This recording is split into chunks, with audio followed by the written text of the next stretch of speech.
and legal experts who are socially sensitive, ethically upright, and professionally competent to take on the challenges of tomorrow.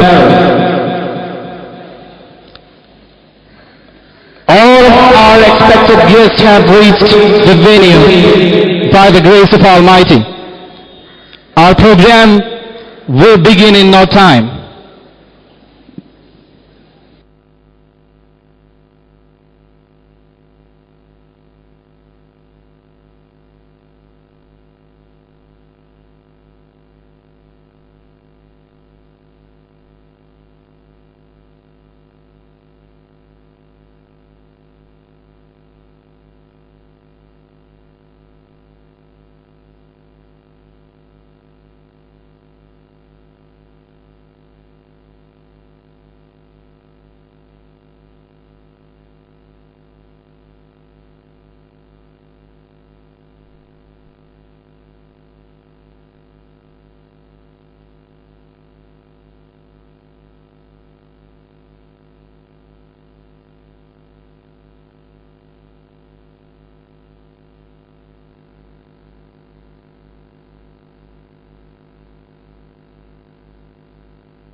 സുരക്ഷാകാരണങ്ങളാൽ ഏതാനും നിർദ്ദേശങ്ങൾ നേരത്തെ അറിയിച്ചതൊരിക്കൽ കൂടി ഓർമ്മപ്പെടുത്തുന്നു. ഒറ്റപ്പെട്ട ആളുകൾ ഒരുപക്ഷെ കേൾക്കാത്തതുകൊണ്ടായിരിക്കും മൊബൈൽ ഉപയോഗിക്കുന്നതായി കാണുന്നുണ്ട്. ഒരു കാരണവശാലും ഫോട്ടോ എടുക്കാനോ മറ്റു ആവശ്യങ്ങൾക്കോ മൊബൈൽ ഉപയോഗം അനുവദിക്കപ്പെട്ടിട്ടില്ല. സദസ്സിന്റെ അച്ചടക്കവും ഭാഗ്യവും കാത്തുസൂക്ഷിക്കുന്നതിന് സദസ്യരെല്ലാം സഹകരിക്കുമെന്ന് പ്രതീക്ഷിക്കുന്നു.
Hello.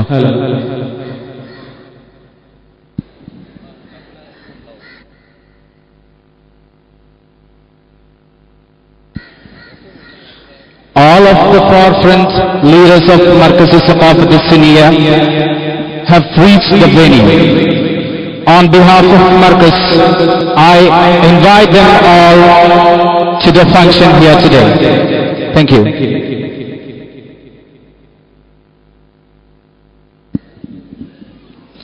It's my pleasure to inform you that Markaz Law College is going to be inaugurated over here within no time. Markaz Law College is the first professional institute to be started under Knowledge City project initiated by Markaz Saqafat Siniya. It symbolizes the larger goals that the Markaz stands to shape informed community to design a meaningful society. The objective of Markaz Law College is not to just produce law professionals, but to make a larger society and community aware of the state-society relationship in order to empower the nation and its people. On behalf of Markaz, again, I invite you all to this function here today. Thank you.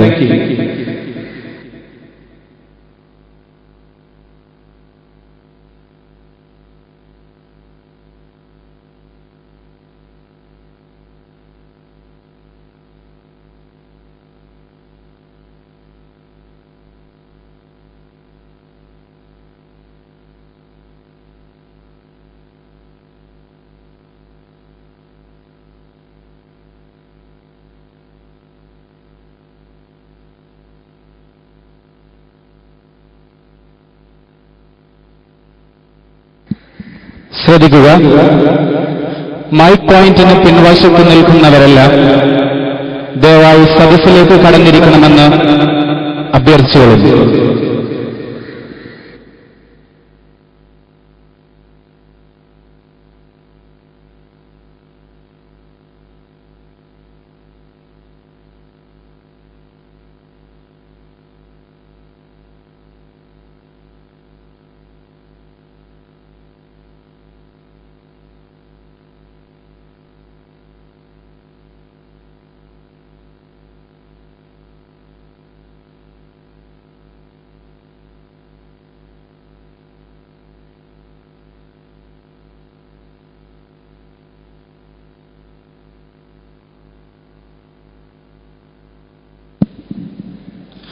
Welcome to the abode of knowledge and wisdom, Markaz Saqafat Siniya, where spirituality is a way of life and knowledge a never-ending pursuit.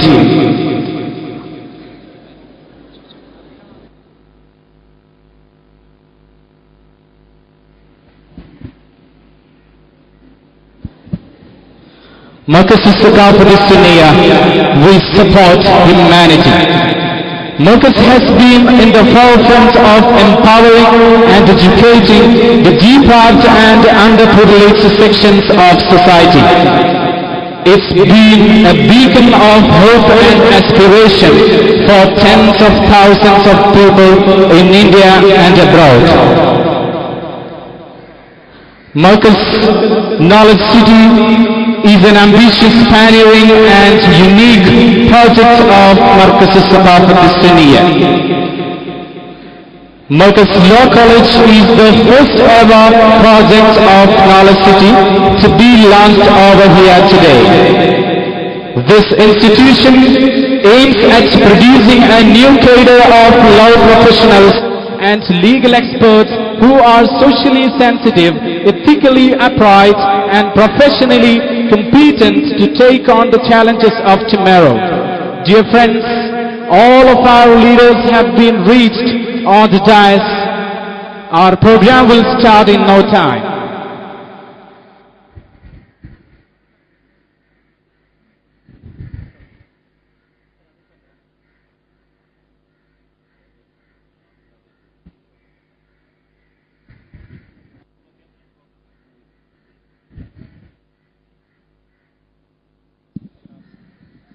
This evening begins with a prayer. May I call upon Master Hibatullah, the student of Marcus Hifzul Quran College, for prayer. Please.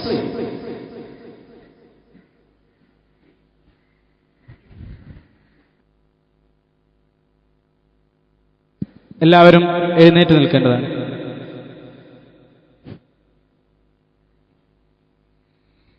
أعوذ بالله من الشيطان الرجيم. بسم الله الرحمن الرحيم. الحمد لله رب العالمين. الرحمن الرحيم. مالك يوم الدين. إياك نعبد وإياك نستعين. اهدنا الصراط المستقيم. صراط الذين أنعمت عليهم غير المغضوب عليهم ولا الضالين. آمين. السلام عليكم. May I request Dr. Abdul Hakim Azhari, the Director, Jamia Markaz Saqafat Sunniya, to welcome the gathering. So please.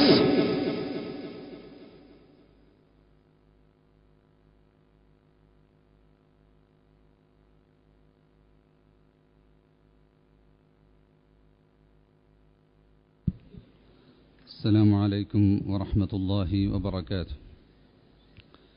بسم الله الرحمن الرحيم. الحمد لله رب العالمين. اللهم صل على سيدنا محمد وعلى آل سيدنا ومولانا محمد.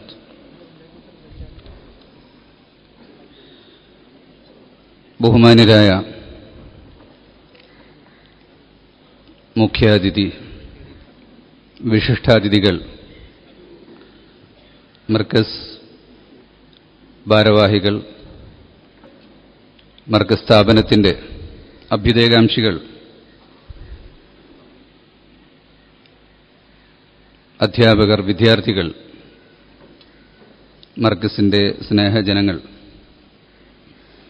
വളരെ സന്തോഷത്തോടുകൂടി Markaz knowledge സിറ്റിയുടെ പ്രഥമ വിദ്യാഭ്യാസ സ്ഥാപനം ഇന്നിവിടെ ഉദ്ഘാടനം ചെയ്യപ്പെടുകയാണ്. 37 വർഷക്കാലത്തെ വിദ്യാഭ്യാസ, സാമൂഹ്യ, ജീവകാരുണ്യ പ്രവർത്തനങ്ങളിലെ മേഖലകളിലെ സുത്യർഹമായ സേവനങ്ങൾ അർപ്പിച്ച മർക്കസ് മാനേജ്മെന്റ് ഇൻസ്റ്റിറ്റ്യൂഷൻസിന് കീഴിൽ 20,000-ലേറെ വിദ്യാർത്ഥികൾ പഠിക്കുന്ന LKG മുതൽ പോസ്റ്റ് ഗ്രാജുവേഷൻ വരെ വിദ്യാഭ്യാസം നൽകിക്കൊണ്ടിരിക്കുന്ന ഈ സ്ഥാപനം കേരളത്തിലെ ഏറ്റവും വലിയ മുസ്ലിം ജനകീയ പ്രസ്ഥാനമായ സമസ്ത കേരള ജമിയത്തുൽ ഉലമായുടെ വിദ്യാഭ്യാസ ആസ്ഥാന സ്ഥാപനം കൂടിയാണ്. 300-ലേറെ ഇംഗ്ലീഷ് മീഡിയം സ്കൂളുകളും 50-ലേറെ ഡിഗ്രി കോളേജുകളും 10,000-ഓളം ഇസ്ലാമിക് സ്കൂളുകളും ഉൾപ്പെടെ കേരളത്തിൽ അങ്ങോളം ഇങ്ങോളം പരന്നുകിടക്കുന്ന വലിയ വിദ്യാഭ്യാസ ശൃംഖലയുടെ വലിയൊരു പ്രസ്ഥാനത്തിന്റെ ആസ്ഥാനമായ മർക്കസ്, ദി മർക്കസ് എന്ന പേരുകൊണ്ട് മാത്രം അറിയപ്പെടുന്ന ഈ സ്ഥാപനം മർക്കസ് നോളജ് സിറ്റി എന്ന് പറഞ്ഞ വലിയൊരു പ്രോജക്റ്റിലേക്ക് കാലെടുത്തു വെക്കുകയാണ്. വളരെ പെട്ടെന്ന് തന്നെ നോളജ് സിറ്റിയിലെ വിദ്യാഭ്യാസ സ്ഥാപനങ്ങൾ തുടങ്ങപ്പെടുകയാണ്. മാസ്റ്റർ പ്ലാൻ ലോഞ്ച് ചെയ്ത് 1 വർഷത്തിനകം ആദ്യ വിദ്യാഭ്യാസ സ്ഥാപനമായ മർക്കസ് ലോ കോളേജ് ഇന്നിവിടെ ഔദ്യോഗികമായി ഉദ്ഘാടനം ചെയ്യുകയാണ്.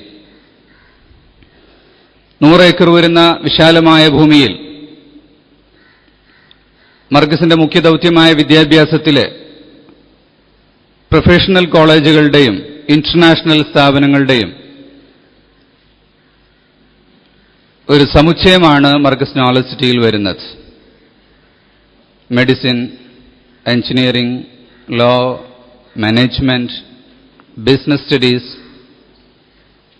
പാരാമെഡിക്കൽ തുടങ്ങിയ എല്ലാ മേഖലകളിലുമുള്ള പോസ്റ്റ് ഗ്രാജുവേഷൻ വിദ്യാഭ്യാസ സ്ഥാപനങ്ങൾ, ഗ്രാജുവേഷൻ ഇൻസ്റ്റിറ്റ്യൂഷൻസ്, കൂടാതെ റിസർച്ച് സെന്റർ ഉൾപ്പെടെയുള്ള വലിയ വിദ്യാഭ്യാസ സമുച്ചയത്തിന്റെ അൽഹംദുലില്ലാ അതിന്റെ പണി പുരോഗമിച്ചു വരികയാണ്. വിശാലമായ റോഡുകളും കോമ്പൗണ്ട് വാളും എല്ലാം പൂർത്തിയായതിനു ശേഷം വിവിധ വിദ്യാഭ്യാസ സ്ഥാപനങ്ങളുടെ കെട്ടിടങ്ങൾ ചിലത് പണി പൂർത്തിയായിക്കൊണ്ടിരിക്കുന്നു, മറ്റ് ചിലത് ആരംഭിച്ചിട്ടുണ്ട്. പ്രൈവറ്റ് മേഖലയിൽ കേരളത്തിൽ ലോ കോളേജുകൾ അനുവദിക്കാൻ തുടങ്ങിയപ്പോൾ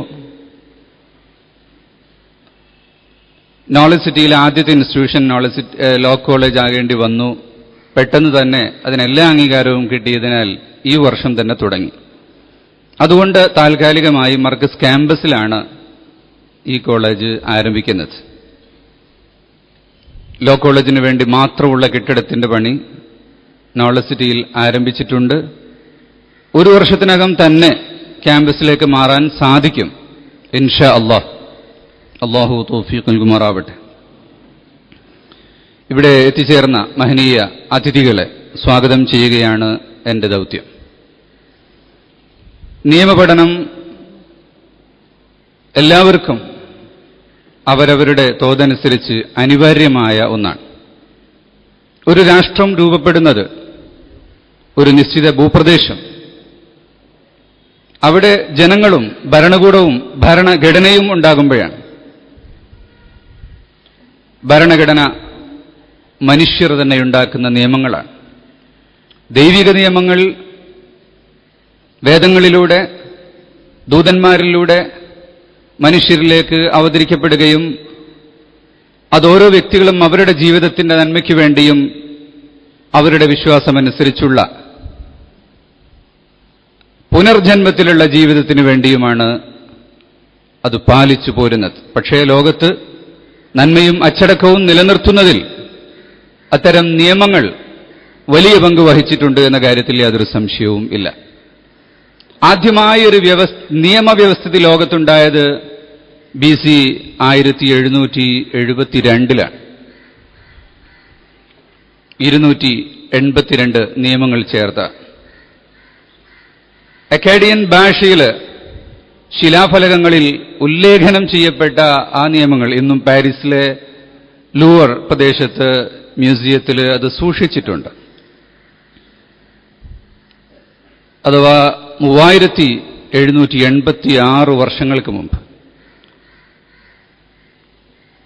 ഹാമുറാബി എന്ന് പറഞ്ഞ ഭരണകർത്താവ് ഉണ്ടാക്കിയ നിയമം, കോഡ് ഓഫ് ഹാമുറാബി എന്ന പേരിൽ അറിയപ്പെടുന്ന. പിന്നീട് ലോകത്ത് പലരും നിയമങ്ങളുണ്ടാക്കി. ഇന്ന് എല്ലാ രാജ്യങ്ങൾക്കും നിയമങ്ങളുണ്ട്, ലിഖിത ഭരണഘടനയും അലിഖിത നിയമങ്ങളും.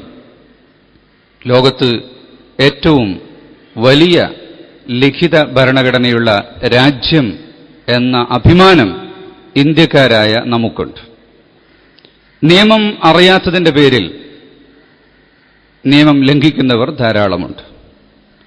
നിയമം അറിയാത്തതിന്റെ പേരിൽ നിരപരാധികൾ ശിക്ഷിക്കപ്പെടുന്നുണ്ട്. നിയമമറിയാത്തവരെ നിയമമറിയുന്നവർ ചൂഷണം ചെയ്യുന്ന അവസ്ഥകളുണ്ട്. സാർവത്രികമായ നിയമവിജ്ഞാനമാണ് ഇവിടെ ആവശ്യം.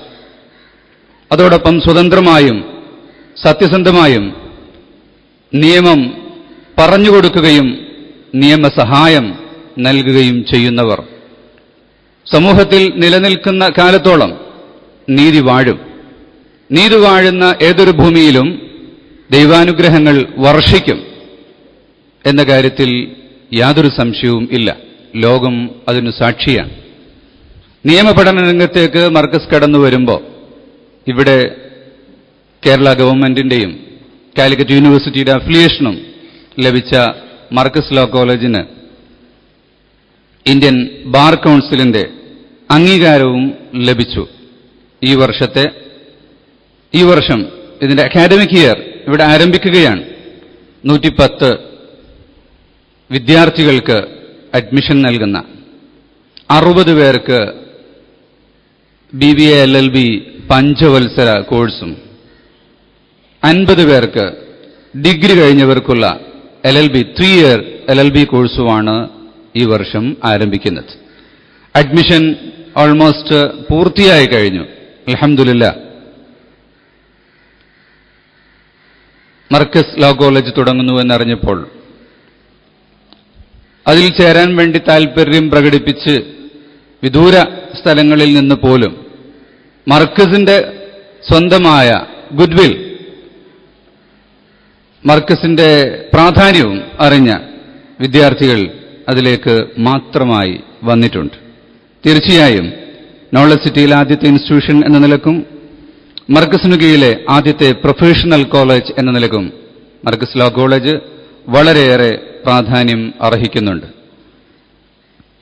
ഈ മഹനീയ കർമ്മം ഇവിടെ നിർവഹിക്കുന്നതിന് വേണ്ടി ബഹുമാന്യരായ കേരള ഹൈക്കോടതി judge honourable mister justice Babu Mathew P Joseph, അദ്ദേഹം ഇവിടെ എത്തിച്ചേർന്നിട്ടുണ്ട്. ഞങ്ങളുടെ എളിയ ക്ഷണം സ്വീകരിച്ച് ഈ ചരിത്ര സംഭവത്തിന് ഞങ്ങളോടൊപ്പം പങ്കുചേരാൻ, മർക്കസ് ലോ കോളേജ് ഉദ്ഘാടനം ചെയ്യാൻ വേണ്ടി ഇവിടെ എത്തിച്ചേർന്ന ബഹുമാന്യരായ honourable mister justice Babu Mathew P Joseph അവർകളെ മർക്കസ് മാനേജ്മെന്റിന് വേണ്ടി ഞാൻ സ്വാഗതം ചെയ്യുന്നു.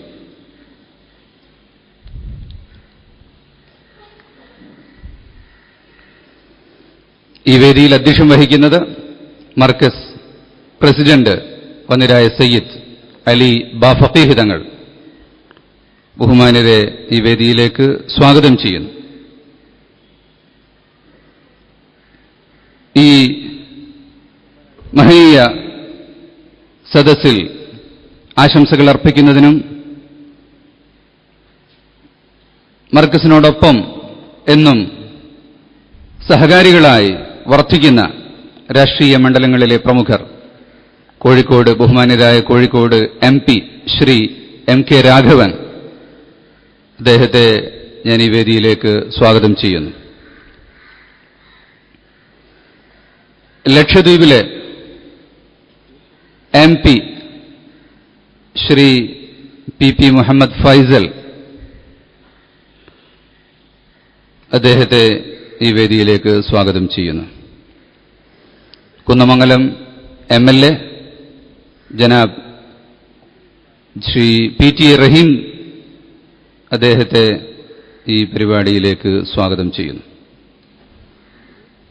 Chairman of the state minority commission advocate Veerankutty, അദ്ദേഹത്തെയും ഈ വേദിയിലേക്ക് സ്വാഗതം ചെയ്യുന്നു.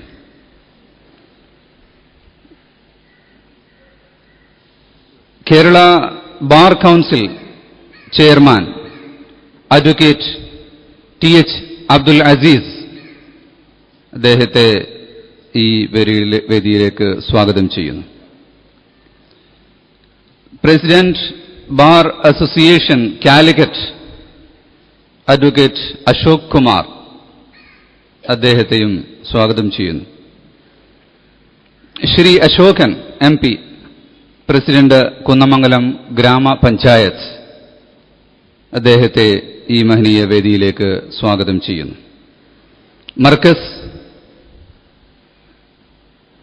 മാനേജിംഗ് കമ്മിറ്റി ഉപാധ്യക്ഷൻ സയ്യിദ് സൈനുൽ ആബിദീൻ ബാഫഖീഹ് തങ്ങൾ, മഅദിൻ ചെയർമാൻ സയ്യിദ് ഇബ്രാഹിം ഖലീൽ ബുഖാരി തങ്ങൾ, മർക്കസ് ജനറൽ സെക്രട്ടറിയും ഈ വേദിയിൽ പ്രസിഡൻഷ്യൽ അഡ്രസ്സിംഗ് ചെയ്യുന്ന Sheikh Abubakar Ahmed, Markaz general manager C Muhammad Faizy, Markaz Sharia college മുദർരിസ് Janab KK Ahmed Kutty Musliyar, Markaz executive member Janab SSA Khader Haji Bangalore, Markaz Tamil Nadu representative Janab Haji Mansoor Chennai, Markaz knowledge city CEO doctor PMA Salam, Markaz law college principal professor PS Gopi, ഈ വേദിയിലിരിക്കുന്ന മുഴുവൻ മഹനീയ വ്യക്തികളെയും, കൂടാതെ ഇവിടെ എത്തിച്ചേർന്ന മറ്റ് മുഴുവൻ അഭ്യുദയകാംക്ഷികളെയും, ഈ സദസ്സിലും വേദിയിലും നിറഞ്ഞു നിൽക്കുന്ന മറ്റ് വ്യക്തിത്വങ്ങൾ, വിവിധ കോർട്ടുകളിലെയും ബാർ കൗൺസിലിലെയും അംഗങ്ങൾ, അധ്യാപകന്മാർ, ഉസ്താദുമാർ, വിദ്യാർത്ഥികൾ, വിദ്യാർത്ഥിനികൾ, രക്ഷിതാക്കൾ, മുഴുവൻ ആളുകളെയും ഈ വേദിയിലേക്ക്, ഈ പരിപാടിയിലേക്ക് പ്രത്യേകമായി സ്വാഗതം ചെയ്യുന്നു. മർക്കസ് പ്രോഗ്രാമുകൾ വിജയിപ്പിക്കുന്നതിനു വേണ്ടി എന്നും നമ്മോടൊപ്പം പ്രവർത്തിക്കുന്ന, സഹകരിക്കുന്ന കോഴിക്കോട്ടെയും കുന്നമംഗലത്തെയും മീഡിയ പ്രവർത്തകർ എല്ലാവരെയും ഒരിക്കൽ കൂടെ സ്വാഗതം ചെയ്തുകൊണ്ട് വാക്കുകൾ അവസാനിപ്പിക്കുന്നു. അസ്സലാമു അലൈക്കും. Thank you, Ustad. Thank you very much indeed. It's my honor to call upon the custodian, visionary, the Chancellor and General Secretary of Jamia Markaz al-Thaqafat al-Sunniyah, Ustad Kandapuram AP Abubakar Musliar, to deliver the presidential address. Ustad, please.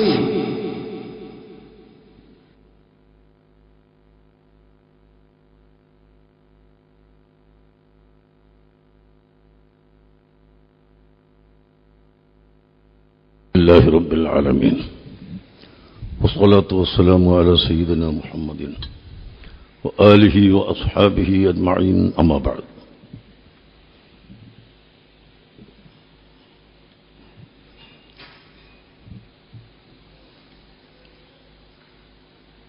ആയിരത്തി 1978 മുതൽ മത, ഭൗതിക, സാങ്കേതിക, സമുന്നയ വിദ്യാഭ്യാസത്തിൽ അധിഷ്ഠിതമായ ഒരു വിദ്യാഭ്യാസ സമ്പ്രദായം നടപ്പിൽ വരുത്തി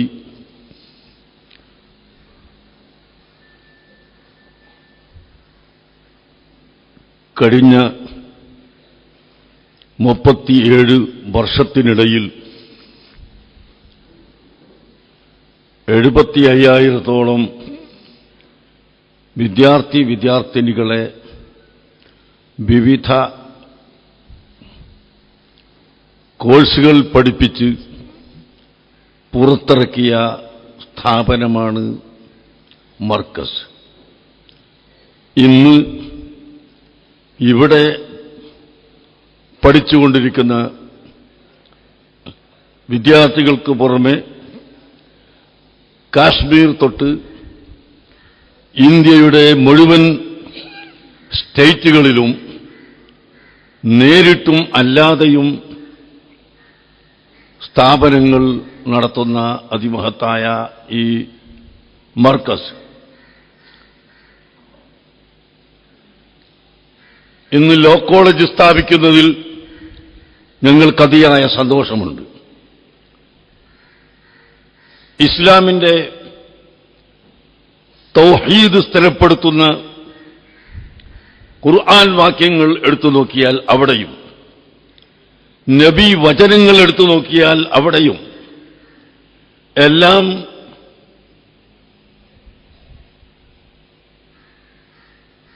ലോ, നിയമം ഉള്ളതായി നമുക്ക് കാണാൻ സാധിക്കും. അറബിയിൽ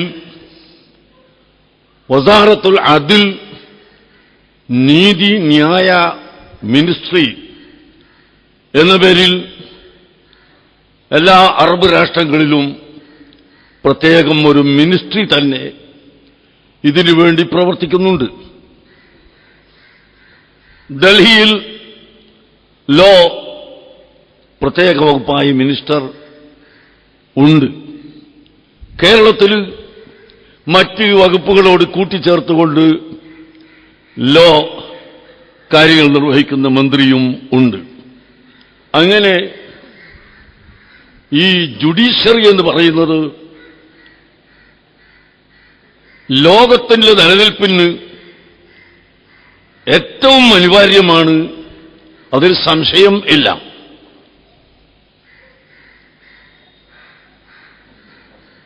ഇന്ത്യ രാജ്യത്ത് നേരത്തെ നിങ്ങൾ കേട്ടതുപോലെ നമ്മുടെ കയ്യിൽ ഭരണഘടനയുണ്ട്. ഇന്ത്യൻ ഭരണഘടന എവിടെയും എടുത്തു പറയപ്പെടാവുന്നതാണ്. യൂറോപ്യൻ കൺട്രികളിലും അറബ് രാഷ്ട്രങ്ങളിലും ഞങ്ങൾ സന്ദർശിക്കുമ്പോൾ അവിടെയുള്ള പത്രക്കാരെയും മറ്റ് മീഡിയ പ്രവർത്തകരെയുമെല്ലാം അഭിമുഖീകരിക്കുമ്പോൾ അവർക്ക് 100 ചോദ്യങ്ങൾ ഞങ്ങളോട് ചോദിക്കാനുണ്ടാകും. കാശ്മീരിനെ സംബന്ധിച്ചും മറ്റ് പല സ്റ്റേറ്റുകളെ സംബന്ധിച്ചുമൊക്കെ ചോദിക്കാറുണ്ട്. ഇവിടുത്തെ ഹിന്ദു, മുസ്ലിം, ക്രൈസ്തവ സൗഹൃദത്തെ സംബന്ധിച്ച് ചോദിക്കാറുണ്ട്. അപ്പോഴൊക്കെ ഞങ്ങൾക്കെടുത്തു പറയാനുള്ളത് ഇന്ത്യൻ ഭരണഘടനയുടെ 3-ാം ഖണ്ഡികയിൽ ഇവിടെ പ്രത്യേകമായി ജാതി മതഭേദമന്യേ,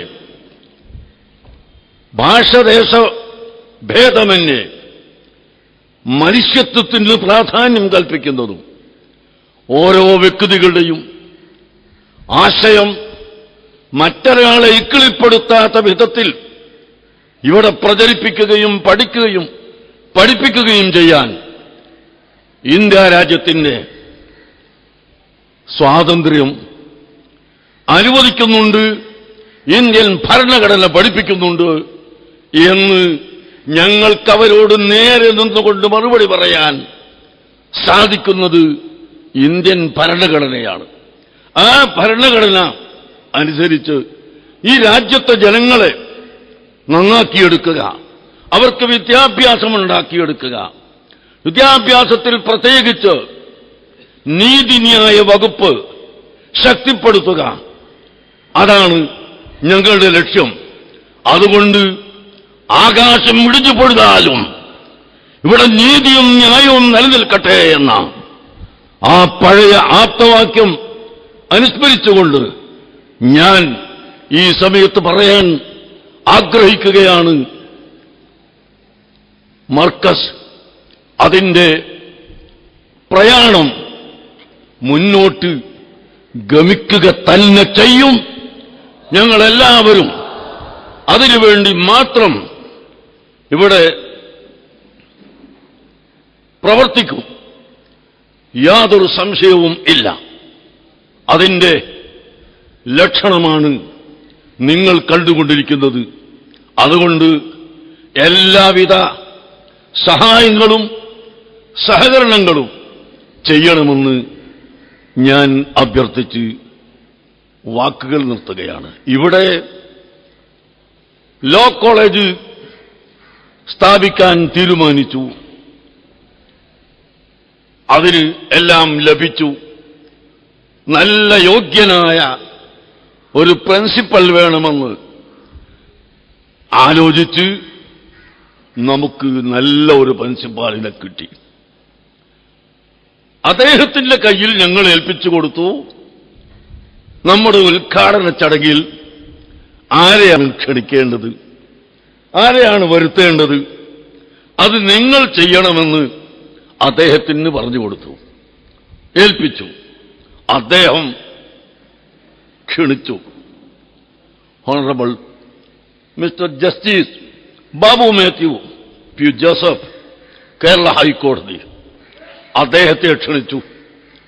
അദ്ദേഹം ഇവിടെ വന്നു. ഞങ്ങളുടെ എങ്ങേയറ്റത്ത കൃതജ്ഞതയും സ്നേഹവും അദ്ദേഹത്തിൽ ഞങ്ങൾ അർപ്പിക്കുകയാണ്. ഞങ്ങളുടെ സ്നേഹത്തിന്റെ ആദരവും പൂച്ചെണ്ടുകളുമെല്ലാം അദ്ദേഹത്തിൽ ഞങ്ങൾ അർപ്പിക്കുന്നു. ഞങ്ങളുടെ ഈ ക്ഷണം സ്വീകരിച്ചുകൊണ്ട്, അഥവാ ഞങ്ങളുടെ പ്രിൻസിപ്പൽ ക്ഷണിച്ച ക്ഷണം സ്വീകരിച്ച്, ഇതിന് ജാതിയോ മതമോ രാഷ്ട്രീയമോ മറ്റ് ചിന്താഗതികളോ ഒന്നുമില്ലാതെ ഈ രാജ്യത്തെ ജനങ്ങൾ ഇപ്പോൾ തന്നെ വിദ്യാർത്ഥികളിൽ ഒരു വലിയ ശതമാനം ഗവൺമെന്റ് തരുന്ന വിദ്യാർത്ഥികളല്ലേ ഞങ്ങൾ എടുക്കുന്നത്. ബാക്കിയുള്ള വിദ്യാർത്ഥികളെയും ഞങ്ങൾ സൗജന്യമായി പഠിപ്പിക്കുകയല്ലേ. അതിൽ ആർക്കും കടന്നു വരാം. ചിലപ്പോഴൊക്കെ കടന്നു വരുന്നത് അതിനെ കുത്താൻ ശ്രമിക്കുന്നവരുമുണ്ടാകാം. ഏതായിരുന്നാലും ഞങ്ങൾ ആ ഭാഗത്തേക്കൊന്നും തിരിഞ്ഞു നോക്കാതെ ഞങ്ങൾ നേരെ മുന്നോട്ട് പോകുന്നു. ഞാൻ ഒരിക്കൽ കൂടി നമ്മുടെ ഈ പരിപാടി ഏറ്റെടുത്ത് ഉദ്ഘാടന ചടങ്ങിനെത്തിയ മഹാനവറുകൾക്ക് എന്റെ സ്വന്തം നിലയിലും എന്റെ സ്ഥാപനത്തിന്റെ നിലയിലും ഇവിടെ കൂടിയ ജനങ്ങളുടെ നിലയിലും ഒരിക്കൽ കൂടി കൃതജ്ഞത പറഞ്ഞുകൊണ്ട് അഭ്യർത്ഥിച്ചുകൊണ്ട് ഞാൻ എന്റെ വാക്കുകൾ അവസാനിപ്പിക്കുന്നു. Thank you, sir. Your words will lead us in the days to come. Friends, now we are moving to yet another segment of this program. I'd like to call upon Honorable Dr. P.M.A. Salam, the Chief Executive Officer of Markaz Knowledge City, to introduce the projects and our chief guest of the day. Sir, please. Assalamu alaikum. Bismillahir Rahmanir Rahim. Alhamdulillahi Rabbil Alamin. Assalatu wassalamu ala Sayyidina Muhammadin wa ala alihi wa ashabihi ajma'in. എൻ്റെ കർത്തവ്യം chief ഗസ്റ്റിനെ introduce ചെയ്യുക, project introduce ചെയ്യുക എന്നുള്ളതാണ്. രണ്ടും technically ഓറിയന്റഡും subject ഓറിയന്റഡുമായതുകൊണ്ട് സദസ്സിൻ്റെ അനുവാദത്തോടുകൂടി എൻ്റെ ഈ ചെറുപ്രസംഗം അല്ലെങ്കിൽ introduction ഞാൻ ഇംഗ്ലീഷിൽ ആക്കുകയാണ്. ക്ഷമിക്കണം, മലയാളത്തിലാക്കിയാൽ അതിന് ഭംഗിയുണ്ടാകില്ല വാക്കുകളുടെ കട്ടി കൊണ്ട്. അതുകൊണ്ട് ഞാൻ with your permission I am going to deliver my small speech in English. Honorable Chief Guest, leaders of the Markaz, eminent personalities in the podium and the assembly. Today we are here to witness the auspicious occasion in the history of Markaz contributions in the field of education, especially to the economically weaker sections of the society. Today, Markaz hosts 25,000 students under one umbrella. Majority of them are orphans and destitutes. Markaz Law College, which is getting inaugurated by the chief guest today, is a first step in the wider education plan for higher studies of Markaz Sakafat Sunniya, which is branded as the Markaz Knowledge City. We are starting two streams of law education. One, 5-year integrated course, a twin degree that provides Bachelor of Administration and Bachelor of Law, and 3 years LLB course. These are the two streams which we are going to start in this month itself. The Law College, as Sheikh Abu Bakr said, is headed by pioneer in the law education, Professor P.S. Gopi, who was principal for government colleges in Kerala. Sir, we are honored to head this institution. Going back to Markaz Knowledge City, it is an ambitious project declared by Sheikh Abu Bakr and was inaugurated by our Honorable Chief Minister of Kerala, His Excellency Oommen Chandy. And it is considered as the one of its kind and a unique integrated knowledge hub for higher education in the field of science, technology, finance, management, culture, civilization, and law. Markaz Knowledge City will have international standard facility for fine living and healthcare. This will be headed by our famous heart cardiac surgeon. He will be our chairman and the MD of the Markaz Heart Foundation. It will be having science and technology park, hosting facilities for innovations in science and technology. City is estimated to generate 10,000 jobs in various disciplines. Markaz Knowledge City will have International Convention Center, shopping mall and star hotel, mainly targeted to host international exhibitions and the conferences. We have already joined hands its notable universities in the world like Stanford, and subject matter experts from various disciplines. Notable among them are Dr. Nazir Ahmed, former scientist of American Space Agency, NASA. Dr. Nazir was the chief architect of lunar vehicles and space observatories called Hubble telescope. He is our chief academic advisor. Our finance and strategic advisor is Mr. S.S. Ekader, who is in the podium, belongs to Bangalore and is coming from rich experience in the new economic system and expertise in the field of business and strategies. By this I conclude half of my duty entrusted to me in this auspicious function.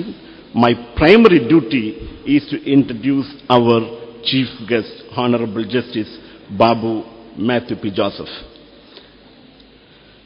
Before going to that, I would say a few words like justice delivery system will be an effective tool of social engineering, with persons sitting on the helm are committed to social upliftment of the citizens. In these directions, our judges, particularly the luminaries sitting in the High Court of Kerala, are performing well given the observations, directions and orders of the High Court are taken into account. The observation of High Court, particularly in the matter of Abkari policy, education policy, etc., are indication to the above points.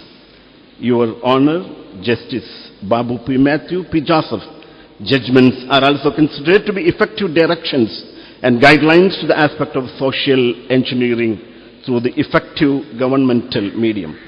During the last 3 years at the High Court of Kerala, either as a single bench or as a part of division bench, several orders are issued finding solutions of individual and social problems relating to land, pensionary benefits, bail matters, relating to local self-government, etc., which affects the citizens in large. It is pertinent to note that decisions in one case become the model for many such similar cases in Kerala, and he has set a trend in the field of judiciary. Honorable Justice Babu Matthew is from island of Bolghati, where one of the international convention center by the industrialist and businessman Yusuf Ali is coming up, and that is in Ernakulam. A very interesting thing I got in the internet. In Manorama there was a news. Manoramil news vannu sir ഇടവനക്കാടുകാരനാണെന്നുള്ളത്. ഉടൻ തന്നെ ബ്ലോഗിലൊക്കെ ആളുകൾ നാട്ടുകാർ പ്രതിഷേധിച്ചു, sir ഇടവനക്കാടുകാരനല്ല, ബോൾഗാട്ടിക്കാരനാണ്, മുളവുകാടുകാരനാണ്.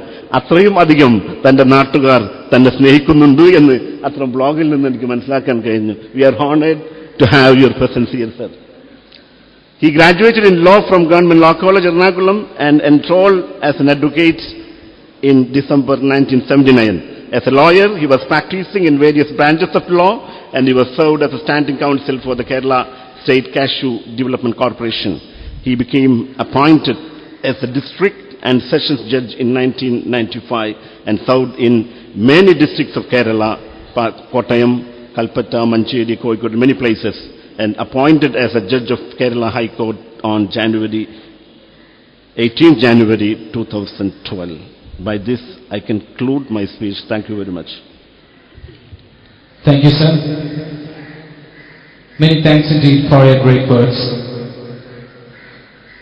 Now, Marcus Law College, the first ever project of Marcus Knowledge City, is going to be inaugurated here.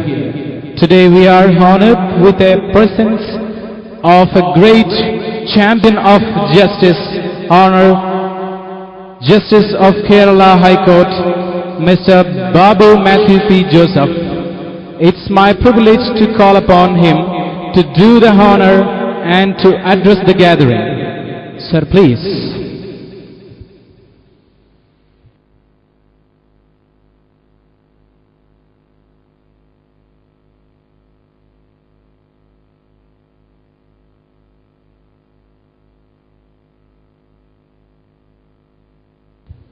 എല്ലാവരും ഇരിക്കേണ്ടതാണ്.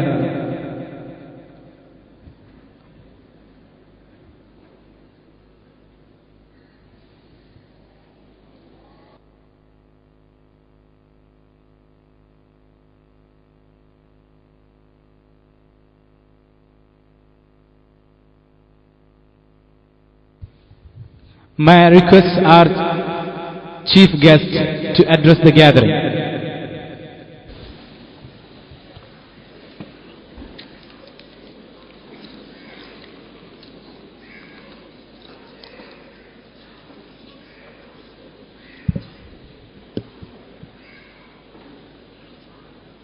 ബഹുമാന്യനായ അധ്യക്ഷൻ Kanthapuram Shri AP Abubakar Musliyar അവർകളെ, വേദിയിൽ ഉപവിഷ്ടരായിട്ടുള്ള ഇതര മഹാശയരെ, മാധ്യമ സുഹൃത്തുക്കളെ, സഹോദരി സഹോദരന്മാരെ, എന്നോടൊരു സാമാന്യം ദീർഘമായ പ്രസംഗം ചെയ്യാനാണ് എന്നെ ക്ഷണിച്ച എൻ്റെ സുഹൃത്ത് പ്രൊഫസർ ഗോപി ആവശ്യപ്പെട്ടിരുന്നത്. പക്ഷേ ഇപ്പോഴത്തെ പ്രോഗ്രാം കണ്ടപ്പോൾ ഉദ്ഘാടന പ്രസംഗം 5 മിനിറ്റ് മാത്രമാണ്. ആ 5 മിനിറ്റ് കൊണ്ട് കാര്യമാത്ര പ്രസക്തമായി എന്തെങ്കിലും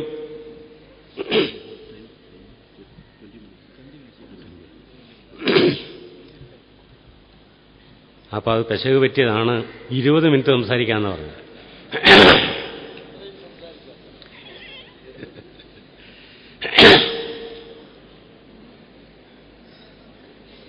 ഏതായാലും ആവശ്യത്തിന് സമയമുണ്ടെന്നാണ് അറിയിച്ചിരിക്കുന്നത്.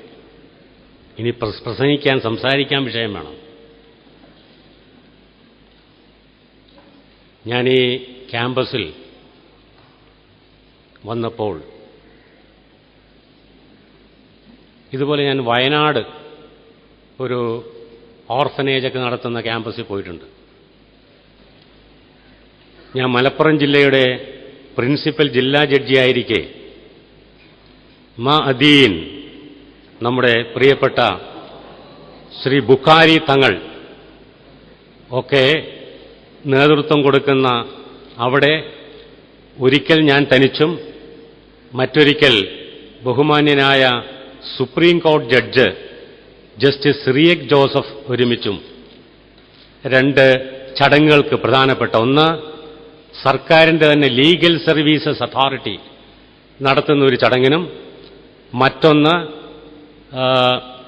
ഒരു ചിൽഡ്രൻസ് ഡേ ആണെന്നാണ് എൻ്റെ ഓർമ്മ, പോയിട്ടുണ്ട്. ഈ 3 ദിക്കിൽ പോയപ്പോൾ എന്തോ പ്രത്യേകത എനിക്ക് തോന്നി. ഈ മനോഹരമായ കെട്ടിടങ്ങൾ, സൗധങ്ങൾ കണ്ടിട്ടല്ല. അത് മലപ്പുറത്തുമുണ്ട്, അവിടെ വയനാടുമുണ്ട്. പക്ഷെ ഇവയെല്ലാം ഉൾക്കൊള്ളുന്ന മനുഷ്യ ജീവിതങ്ങൾ, കുട്ടികളുടെ ജീവിതങ്ങൾ, സാമാന്യ ജനങ്ങളുടെ ജീവിതങ്ങൾ, അവർക്ക് വേണ്ടി യാതൊരു തടസ്സവും ഇല്ലാതെ വളരെ സ്നേഹപൂർവം മനുഷ്യത്വത്തോടുകൂടി ഒരുക്കിയിട്ടുള്ള ഓരോ മേഖലകളും കണ്ടപ്പോൾ വാസ്തവത്തിൽ അവ എന്നെ കോരിത്തരിപ്പിക്കുകയുണ്ടായി എന്ന് ആത്മാർത്ഥമായി ഹൃദയം നിറഞ്ഞ ഭാഷയിൽ ഞാൻ പറഞ്ഞുകൊള്ളട്ടെ. ഇന്നിപ്പോൾ മർക്കസ് നോളജ് സിറ്റിയുടെ അനേകം സ്ഥാപനങ്ങളിൽ ഒന്നായ ഒരു പ്രൊഫഷണൽ കോളേജായ മർക്കസ് ലോ കോളേജ് ഉദ്ഘാടനം ചെയ്യപ്പെട്ട് കഴിഞ്ഞിരിക്കുകയാണ്. 110 വിദ്യാർത്ഥികൾ ഈ വർഷം മുതൽ തന്നെ, 60 പേര് 5 വർഷ കോഴ്സിനും 50 പേര് 3 വത്സര കോഴ്സിനുമായി പഠനം ആരംഭിക്കാൻ പോവുകയാണ്. നിയമവിദ്യാഭ്യാസത്തിന്റെ പ്രാധാന്യം അധികം വാക്കുകളിലോ വാചകങ്ങളിലോ ഒന്നുമല്ലെങ്കിലും വളരെ ഊന്നി അധ്യക്ഷൻ ഇവിടെ പ്രസ്താവിക്കുകയുണ്ടായി. നിയമവിദ്യാഭ്യാസത്തിന്റെ ഇന്ത്യയിലെ ചരിത്രമെടുത്ത് പരിശോധിച്ചാൽ ആദ്യം ലോ കോളേജുകൾ ഒന്നും ഇന്ത്യയിൽ ഉണ്ടായിരുന്നില്ല.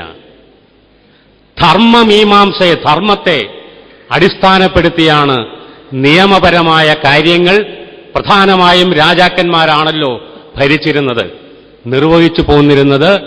ഈ ധർമ്മമീമാംസയിൽ പ്രാവീണ്യമുള്ള വിജ്ഞാനമുള്ളവരെ ഉപയോഗിച്ചായിരുന്നു.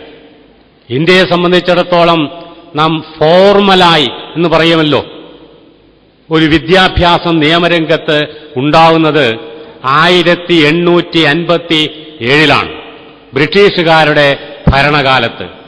ബ്രിട്ടീഷ് ഭരണത്തിന്റെ ഭാഗമായി നിയമവിദ്യാഭ്യാസമുള്ളവർ രാജ്യത്ത് വേണമെന്ന് അവർക്ക് തോന്നിയതിന്റെ ഫലമായിട്ട് കൊണ്ടുകൂടിയാണ് കൽക്കത്തയിലും ബോംബെയിലും അതുപോലെ മദ്രാസിലുമൊക്കെ നിയമവിദ്യാഭ്യാസ സ്ഥാപനങ്ങൾ ഉടലെടുക്കുകയുണ്ടായത്. തുടർന്ന് ഇങ്ങോട്ട് സ്വാതന്ത്ര്യം നേടി, 47 സ്വാതന്ത്ര്യം നേടി ഇന്ത്യ സ്വതന്ത്രയായ ശേഷം ഈ സ്വതന്ത്ര ഭാരതത്തിന് നിയമത്തിന്റെ ആവശ്യം കൂടുതൽ വേണ്ടി വന്നു. നാനാ മേഖലകളിൽ അത് ആവശ്യമാണ്. 1956 യൂണിവേഴ്സിറ്റി ഗ്രാന്റ്സ് കമ്മീഷൻ നിയമം നിലവിൽ വന്നു. രാജ്യത്തെ എല്ലാ വിദ്യാഭ്യാസ കാര്യങ്ങളിലും കൈകടത്തുവാനും ഇടപെടുവാനുമുള്ള അധികാരമുള്ള യൂണിവേഴ്സിറ്റി ഗ്രാന്റ്സ് കമ്മീഷനെ നിലവിൽ കൊണ്ടുവന്ന നിയമം.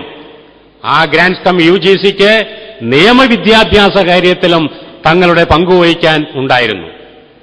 ഇങ്ങോട്ട് കൂടുതൽ പോരുംതോറും 1961 സാക്ഷാൽ അഡ്വക്കേറ്റ്സ് ആക്ട് 65 അഡ്വക്കേറ്റ്സ് ആക്ട് പ്രകാരമുള്ള റൂൾസും നിലവിൽ വന്നു. നിയമവിദ്യാഭ്യാസ സമിതി ഉണ്ടായി, ബാർ കൗൺസിൽ ഓഫ് ഇന്ത്യയുടെ. സംസ്ഥാന ബാർ കൗൺസിലുകളും അതുപോലെ തന്നെ യൂണിവേഴ്സിറ്റികളും ഒക്കെയായി ചർച്ച ചെയ്ത് ഇന്ത്യയിലെ നിയമവിദ്യാഭ്യാസം എങ്ങനെ കരിപ്പിടിപ്പിക്കണം എന്ന കാര്യത്തെ സംബന്ധിച്ച് കൂലങ്കഷമായി ചിന്തിക്കുവാനും തീരുമാനങ്ങൾ എടുക്കുവാനുമുള്ള അധികാരം ആ അഡ്വക്കേറ്റ്സ് ആക്ട് പ്രകാരവും റൂൾസ് പ്രകാരവും ബാർ കൗൺസിൽ ഓഫ് ഇന്ത്യയ്ക്കും സംസ്ഥാന ബാർ കൗൺസിലുകൾക്കും ലഭിക്കുകയുണ്ടായി. തുടർന്ന് ഇങ്ങോട്ട് പല കമ്മിറ്റികളും നിയമ വിദ്യാഭ്യാസത്തെക്കുറിച്ച് പരിശോധിച്ച് അവസാനം നാഷണൽ ലോ സ്കൂൾസ്, വളരെ ഇന്ന് നാം വിഭാവനം ചെയ്യുന്ന വിദ്യാഭ്യാസ സ്ഥാപനം, അതിന് മാതൃകയാക്കാൻ കഴിയും വിധത്തിലുള്ള നാഷണൽ ലോ സ്കൂൾ ആദ്യം ബാംഗ്ലൂര്, ലോകം മുഴുവൻ ശ്രദ്ധിക്കുന്ന, വളരെ ബുദ്ധിമുട്ടാണ് അവിടെ പ്രവേശനം ലഭിക്കാൻ. വലിയ കടമ്പകൾ കടന്നാൽ മാത്രമാണ് പ്രവേശനം ലഭിക്കുക.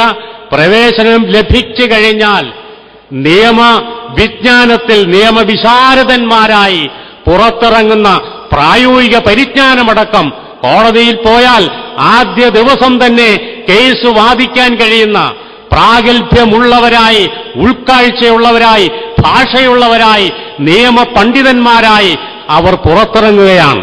എല്ലാം തികഞ്ഞവരെന്ന് ഞാൻ പറയുന്നില്ല. ഇന്ന് നമ്മുടെ രാജ്യത്ത് 11 അത്തരത്തിലുള്ള നാഷണൽ ലോ സ്കൂൾസ് ഉണ്ട്. അവയ്ക്കുള്ള സൗകര്യങ്ങൾ നമുക്കുള്ള സ്വപ്നത്തേക്കാൾ അതീതമാണ്. ഇന്ത്യയിലെ 1100-ൽ പരം നിയമവിദ്യാഭ്യാസ സ്ഥാപനങ്ങളാണ് കഴിഞ്ഞ വർഷം വരെ നിലനിന്നിരുന്നത്. ആ സ്ഥാപനങ്ങളിലായി ഏതാണ്ട് 1 ലക്ഷത്തിൽ പരം വിദ്യാർത്ഥികളാണ് ഓരോ വർഷവും പഠിക്കുന്നത് ഇന്ന് ഇന്ത്യയിൽ. കേരളത്തിലാവട്ടെ കഴിഞ്ഞ വർഷത്തെ കണക്കെടുത്താൽ 45,000 അഭിഭാഷകരാണുള്ളത്. അഖിലേന്ത്യാ തലത്തിൽ 2011 കണക്കെടുത്താൽ 13 ലക്ഷം അഭിഭാഷകരാണ് ഉള്ളത്. കേരളത്തിലെ 45,000 വരുന്ന അഭിഭാഷകരിൽ 1/4 ഭാഗവും വനിതകളാണെന്ന് ആത്മാഭിമാനത്തോടുകൂടി തന്നെ പറയട്ടെ.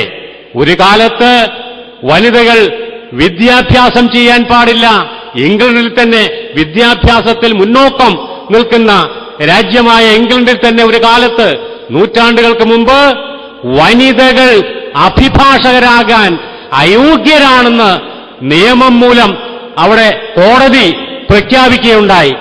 അവര് അനുഭവിക്കുന്ന അവരുടെ പ്രത്യേക അവസ്ഥ വെച്ചിട്ട് കോടതികളിൽ പോയി പുരുഷന്മാര് ആ ജോലി നിർവഹിക്കുന്നത് പോലെ ചെയ്യാൻ വനിതകൾക്ക് കഴിയില്ല എന്ന് വ്യാഖ്യാനിച്ചുകൊണ്ട് അവരുടെ അഭിഭാഷക വൃത്തിയെ തടഞ്ഞിരുന്നു. എന്നാൽ പിൽക്കാലത്ത് അതെല്ലാം പൊളിച്ചെഴുതി ഇന്ന് പുരുഷന്മാരെ പോലെ തന്നെ വനിതകൾക്കും ഇംഗ്ലണ്ടിലടക്കം ലോകത്തെവിടെയും അഭിഭാഷക വൃത്തിയിൽ ആ തൊഴിലെടുക്കാൻ അവകാശമുണ്ടെന്ന യാഥാർത്ഥ്യം വന്നിരിക്കുന്നു. ഇന്ത്യയുടെ ചരിത്രമെടുത്ത് പരിശോധിച്ചാൽ നാമെല്ലാം ഒരുപക്ഷെ മറന്നുപോയി കാണും. സ്വാതന്ത്ര്യം കിട്ടിയ ശേഷം ജനിച്ചവരാണ് നമ്മളിൽ മഹാഭൂരിപക്ഷവും. ഞാൻ സ്വാതന്ത്ര്യം കിട്ടിയ ശേഷം ജനിച്ചതാണ്. ഒരുപക്ഷെ നമ്മുടെ ബഹുമാന്യനായ അധ്യക്ഷൻ അതിനു മുമ്പേ ജനിച്ചു കാണും, ചിലര് അതിനു മുമ്പേ ജനിച്ചു കാണും. പക്ഷേ മഹാഭൂരിപക്ഷവും സ്വാതന്ത്ര്യത്തിന് ശേഷമാണ് ജനിച്ചത്. ഒരുപക്ഷെ സ്വാതന്ത്ര്യത്തിന്റെ നിയമപരമായ വാഴ്ച ഈ രാജ്യത്ത് പുലരേണ്ടതിന്റെ ആവശ്യകതയെക്കുറിച്ച് വേണ്ടത്ര പരിജ്ഞാനമില്ലാതെ, ബോധമില്ലാതെ പ്രവർത്തിക്കുന്ന അവസ്ഥയിലേക്ക് സ്വാതന്ത്ര്യാനന്തരമുള്ള ഭാരതം മോശമായ രൂപത്തിൽ വളർന്നില്ലേ എന്ന് പറയേണ്ടിയിരിക്കുന്നു. നാം പലപ്പോഴും സ്വാതന്ത്ര്യത്തിന്റെ പേരിൽ നാം ദുസ്വാതന്ത്ര്യമാണ് പ്രവർത്തിക്കാറ്. എന്റെ സ്വാതന്ത്ര്യം ആരംഭിക്കുന്നിടത്ത് നിങ്ങളുടെ സ്വാതന്ത്ര്യം അവസാനിച്ചിരിക്കണം. ഒരു കാര്യത്തിൽ നിങ്ങളുടെ സ്വാതന്ത്ര്യം ആരംഭിക്കുന്നിടത്ത് എന്റെ സ്വാതന്ത്ര്യവും അവസാനിച്ചിരിക്കണം. പരസ്പരമുള്ള ബഹുമാനവും ആദരവും പരസ്പരമുള്ള സ്വാതന്ത്ര്യവും അംഗീകരിക്കാത്തൊരു സമൂഹത്തിന് സ്വാതന്ത്ര്യത്തിന്റെ വിലയറിയില്ല. ആ സമൂഹത്തിന് വളരാൻ കഴിയില്ല. സ്വാതന്ത്ര്യം ഉപയോഗിച്ചുള്ള വളർച്ച നേടാൻ കഴിയില്ല എന്ന് ഞാൻ പറയട്ടെ. അത്തരമുള്ള സമൂഹത്തെ ആർക്കും കീഴ്പ്പെടുത്താൻ കഴിയുമെന്ന അതിഭീകരമായ വേദനിപ്പിക്കുന്ന യാഥാർത്ഥ്യം കൂടി അങ്ങനെയുള്ളവർ മനസ്സിലാക്കണമെന്ന് ഞാൻ ആഗ്രഹിക്കുന്നു. നമ്മുടെ മഹാത്മാഗാന്ധി രാഷ്ട്രപിതാവ് അഭിഭാഷകനായിരുന്നു. ഇന്ത്യയിലെ ബാലഗംഗാധര തിലകിന്റെ നേതൃത്വത്തിൽ അല്പമൊക്കെ വിപ്ലവകരമായ പാരമ്പര്യത്തിൽ കോൺഗ്രസിന്റെ സ്വാതന്ത്ര്യ പ്രസ്ഥാനം കൊടുമ്പിരിക്കൊണ്ടുവരുമ്പോൾ അങ്ങ് ദക്ഷിണാഫ്രിക്കയിൽ എന്താണ് യഥാർത്ഥ സഹനത്തിന്റെയും സത്യത്തിന്റെയും, എന്താണ് നിസ്സഹകരണത്തിന്റെയും, എല്ലാ അഹിംസയുടെയും ഒക്കെ ശാസ്ത്രം മനുഷ്യപ്രവർത്തനത്തിന്റെ ഫലമായി അക്രമമില്ലാതെ അഹിംസയിലൂടെ സത്യത്തിലൂടെ എങ്ങനെ മനുഷ്യ മനസാക്ഷിയെ കീഴ്പ്പെടുത്താമെന്നും സമൂഹത്തിൽ പരിഷ്കാരങ്ങൾ മാറ്റങ്ങൾ വരുത്താമെന്നും ലോകത്തിന് കാട്ടിക്കൊടുത്ത് പ്രശസ്തിയുടെ നെറുകയിൽ നിൽക്കുമ്പോഴാണ് ഇവിടുത്തെ സ്വാതന്ത്ര്യ സമര സേനാനികൾ നേതാക്കൾ ബാലഗംഗാധര തിലകടക്കം മഹാത്മാഗാന്ധിയെ ഇന്ത്യയിലേക്ക് ക്ഷണിച്ചത്. അന്ന് അദ്ദേഹം എന്നെപ്പോലെ, ഞാൻ ഹൈക്കോടതി ജഡ്ജിയായി പോയതുകൊണ്ട് ഈ കോട്ടും സൂട്ടും ഒക്കെ ഇട്ട് വന്നതാണ്. ഈ കോട്ടും സൂട്ടും ഒരു ശാശ്വതമായ വസ്ത്രമാണ്, ഏറ്റവും അനുയോജ്യമായ വസ്ത്രമാണ് എന്നൊന്നും ഞാൻ ഉദ്ഘോഷിക്കുന്നില്ല, അതിനെ പ്രകീർത്തിക്കുന്നില്ല. ഇതുപോലെ മഹാത്മാഗാന്ധി ഈ കോട്ടും സൂട്ടും ഒക്കെ ഇട്ടായിരുന്നു ഇന്ത്യയിലേക്ക് മടങ്ങിയെത്തിയത്. ഇവരുടെ വിളി കേട്ടിട്ട് തിലക് ആവശ്യപ്പെട്ടു ഉടനെ തന്നെ സ്വാതന്ത്ര്യ സമരത്തിന്റെ കോൺഗ്രസിന്റെ നടുനായകത്വം ഏറ്റെടുക്കണമെന്ന്. അദ്ദേഹം ഏറ്റെടുക്കാൻ കൂട്ടാക്കിയില്ല. അദ്ദേഹം എന്തു ചെയ്തു? ഇന്ത്യയുടെ തലങ്ങും വിലങ്ങും വടക്കും കിഴക്കും വടക്കും തെക്കും കിഴക്കും പടിഞ്ഞാറും അങ്ങോട്ടും ഇങ്ങോട്ടും 10,000 കിലോമീറ്റർ യാത്ര ചെയ്തു. പ്രസംഗിക്കാൻ സമയക്കുറവായതുകൊണ്ട് ഞാൻ ദീർഘിപ്പിക്കുന്നില്ല. എന്തിനു വേണ്ടി? ഇന്ത്യ നാനാത്വം നിലനിൽക്കുന്ന വ്യത്യസ്ത ജാതികൾ, വ്യത്യസ്ത മതങ്ങൾ, വ്യത്യസ്ത വിശ്വാസ പ്രമാണങ്ങൾ, ഭൂപ്രകൃതിയിൽ വ്യത്യാസം, ഉയരത്തിൽ വ്യത്യാസം, നിറത്തിൽ വ്യത്യാസം, ഭാഷയിൽ വ്യത്യാസം, ആചാരങ്ങളിൽ വ്യത്യാസം എന്നുവേണ്ട ലോകത്തിൽ എന്തെല്ലാം വൈകൃതങ്ങളും വൈജാത്യങ്ങളും നിലനിൽക്കുന്നുണ്ടോ അതെല്ലാം പുലരുന്ന ഈ രാജ്യത്തെ വേണം സ്വാതന്ത്ര്യത്തിലേക്ക് നയിക്കാനെന്ന ബോധ്യം മഹാത്മജിക്കുണ്ടായിരുന്നു. അദ്ദേഹം ഈ യാത്രയിൽ ഇന്ത്യയെ മനസ്സിലാക്കി തന്റെ കോട്ടും സൂട്ടും അദ്ദേഹം വലിച്ചെറിഞ്ഞു. ഇന്ത്യയിലെ ഒരു ആവറേജ് പൗരനായ ഒരു കൃഷിവലന്റെ വസ്ത്രം അദ്ദേഹം സ്വീകരിക്കാൻ നിശ്ചയിച്ചു. അങ്ങനെയാണ് കോട്ടും സൂട്ടും വലിച്ചെറിഞ്ഞിട്ട് അർദ്ധനഗ്നനായ ഫക്കീറായി നമ്മുടെ പ്രിയപ്പെട്ട മഹാത്മാവ് രാഷ്ട്രപതി മാറിയതെന്ന് നാം മനസ്സിലാക്കണം. ആ പാരമ്പര്യമാണ് അഭിഭാഷക വൃത്തിക്കുള്ളത്. രാജ്യത്തിന്റെ സ്വാതന്ത്ര്യ സമരത്തിന് നടുനായകത്വം വഹിച്ചവര് മോത്തിലാൽ നെഹ്റു ആവട്ടെ, ലാല ലജപത റായി ആവട്ടെ, മദന മോഹന മാളവിയാകട്ടെ, പണ്ഡിറ്റ് ജവഹർലാൽ നെഹ്റു ആവട്ടെ, ഡോക്ടർ രാജേന്ദ്ര പ്രസാദ് ആവട്ടെ, ചക്രവർത്തി രാജഗോപാലായി ആവട്ടെ, ശ്രീ രാജഗോപാലാചാരി ആയിക്കോട്ടെ, നമ്മുടെ TM വർഗീസ് ആയിക്കൊള്ളട്ടെ, എത്ര വേണമെങ്കിലും പേരുകൾ പറയാം. സർദാർ വല്ലഭ്ഭായ് പട്ടേൽ ആയിക്കൊള്ളട്ടെ, TB സപ്രു, എന്തെന്നാ പാകിസ്ഥാന്റെ രാഷ്ട്രപിതാവായിട്ടുള്ള മുഹമ്മദ് അലി ജിന്ന തുടങ്ങി എത്രയോ മഹാരഥന്മാരായ അഭിഭാഷകരായ ദേശബന്ധു ചിത്തരഞ്ജൻ ദാസിനെ തുടങ്ങിയുള്ള ആളുകൾ ഒക്കെ നേതൃത്വം കൊടുത്താണ് ഇന്ത്യ സ്വാതന്ത്ര്യം പ്രാപിച്ചത്. അവരെല്ലാം അഭിഭാഷക വൃത്തിയിൽ അങ്ങേയറ്റത്തെ മൂല്യം ഉയർത്തിപ്പിടിച്ചവരായിരുന്നു. നിങ്ങൾക്കറിയുമോ, മോത്തിലാൽ നെഹ്റു CR ദാസിന് കത്തെഴുതി. അന്ന് അദ്ദേഹം കൽക്കത്ത ഹൈക്കോർട്ടിലെ ഏറ്റവും വേണ്ടപ്പെട്ട പ്രാക്ടീസുള്ള അഭിഭാഷകനാണ്. 50,000 മറ്റും മാസം ലഭിക്കുന്ന അഭിഭാഷകൻ. അദ്ദേഹത്തോട് പറഞ്ഞു, നിങ്ങൾ അഭിഭാഷക വൃത്തിയിൽ മാത്രം ഒതുങ്ങിക്കഴിയേണ്ടയാളല്ല, ഇന്ത്യൻ സ്വാതന്ത്ര്യ സമരത്തിന്റെ നടുനായകത്വം വഹിക്കുന്നവരിൽ ആ ത്യാഗോജ്വലമായ പോരാട്ടത്തിൽ നിങ്ങളും വരണമെന്ന് മോത്തിലാൽ നെഹ്റു കത്തിലൂടെ നെഹ്റു മ്യൂസിയത്തിലോ മറ്റോ ഞാൻ അത് വായിച്ചിട്ടുണ്ട്, ആവശ്യപ്പെട്ടു. ഉടനെ മറുപടി അയച്ചു. മാസം 30,000 50,000 എന്ന് പറഞ്ഞാൽ ഇന്നത്തെ 3 കോടിയേക്കാളും 5 കോടിയേക്കാളും ഒക്കെ വലുതാ. ഇത് വലിച്ചെറിഞ്ഞിട്ട് ഈ രാജ്യത്തിനു വേണ്ടി ഇന്ത്യൻ സ്വാതന്ത്ര്യ സമരത്തിലേക്ക് എടുത്തു ചാടാൻ ഒരു മടിയും എനിക്കില്ല എന്ന് പറഞ്ഞ് അദ്ദേഹം അഭിഭാഷക വൃത്തി വിട്ട് ഇന്ത്യൻ സ്വാതന്ത്ര്യ സമരത്തിലേക്ക് എടുത്തു ചാടുകയാണുണ്ടായത്. ഇതേ അനുഭവമാണ് ആയിരക്കണക്കിന് അഭിഭാഷകരുടേത്. ആ പാരമ്പര്യമുള്ളതാണ് അഭിഭാഷക വൃത്തി. ആദ്യത്തെ പ്രധാനമന്ത്രി അഭിഭാഷകൻ, ആദ്യത്തെ നിയമമന്ത്രി ഡോക്ടർ ഭീംറാവു അംബേദ്കർ അഭിഭാഷകൻ, ആദ്യത്തെ ആഭ്യന്തരമന്ത്രി സർദാർ വല്ലഭ്ഭായ് പട്ടേൽ അഭിഭാഷകനായിരുന്നു. ആദ്യത്തെ പ്രസിഡന്റ് ഡോക്ടർ രാജേന്ദ്ര പ്രസാദ് അഭിഭാഷകനായിരുന്നു. ഇന്ത്യയിലെ ആദ്യത്തെ ഗവർണർ ജനറൽ ശ്രീ രാജഗോപാലാചാരി അഭിഭാഷകനായിരുന്നു. അത്തരത്തിൽ പാരമ്പര്യമുള്ള ഒന്നാണ് അഭിഭാഷക വൃത്തി. ആ പാരമ്പര്യമെല്ലാം അതുപോലെ തന്നെ പുലർത്തപ്പെടുന്നുണ്ടോ എന്ന് നാം എല്ലാം നെഞ്ചത്ത് കൈവച്ച് പരിശോധിക്കേണ്ട കാലവും ആയിരിക്കുന്നു എന്ന് പറയുവാൻ ഞാൻ ആഗ്രഹിക്കുന്നു. നിയമവിദ്യാഭ്യാസം എന്ന് പറയുന്നത് നല്ല ലോ കോളേജുകളുണ്ട്, സാധാരണ ലോ കോളേജുകളുണ്ട്, നിലവാരം താഴ്ന്ന ലോ കോളേജുകളുണ്ട്. നിയമം അഭ്യസിപ്പിക്കുന്ന അധ്യാപകരിൽ നല്ല അധ്യാപകരുണ്ട്, നല്ല അധ്യാപകർ അല്ലാത്തവരുമുണ്ട്. നിയമവിദ്യാഭ്യാസം റൂൾ ഓഫ് ലോ പുലരുന്ന ഭരണഘടനയുടെ എന്തെന്നാണ് നമ്മുടെ ഭരണഘടനയുടെ അന്തസത്തയാണ്. നിയമവാഴ്ച ഈ രാജ്യത്ത് പുലരണം, അല്ലെങ്കിൽ ഈ നിയമവാഴ്ചയാണ് ഇവിടെ പുലരുന്നതെന്നാണ് വെപ്പ്. അത്രയൊന്നും ആയിട്ടില്ല. ഇവിടെ പുലരേണ്ടത് നിയമവാഴ്ചയാണ്. ഈ രാജ്യം, അദ്ദേഹം സൂചിപ്പിച്ചു, ഈ രാജ്യം എന്താ പലരും മനസ്സിലാക്കിയിട്ടില്ല. ഭാരതം ഭാരതം എന്ന് പറയും. സ്വാതന്ത്ര്യദിനത്തിലും റിപ്പബ്ലിക് ഡേയിലും പതാക ഉയർത്തും, മഹാത്മാഗാന്ധിയുടെ പേര് പറയും, ഒരുപാട് പ്രസംഗങ്ങൾ നടക്കും. പക്ഷേ ഈ ഭാരതം എന്താ? ഈ ഭാരതം സോവറിൻ സോഷ്യലിസ്റ്റ് സെക്യുലർ ഡെമോക്രാറ്റിക് റിപ്പബ്ലിക്കാണ്. പരമാധികാരമുള്ള ആളുകൾ തമ്മിൽ സാമൂഹ്യവും സാമ്പത്തികവുമായ ജീവിതത്തിൽ വലിയ വ്യത്യാസമില്ലാതെ എല്ലാവർക്കും സമൂഹത്തിൽ സാമ്പത്തിക ജീവിതത്തിൽ ഒരേ തുല്യമായ പങ്ക് ലഭിക്കാനിടയുള്ള സോഷ്യലിസ്റ്റ് സ്ഥിതി സമത്വ മൂല്യമുള്ള ഒരു ഭാരതത്തെയാണ് നാം കാണുന്നത്.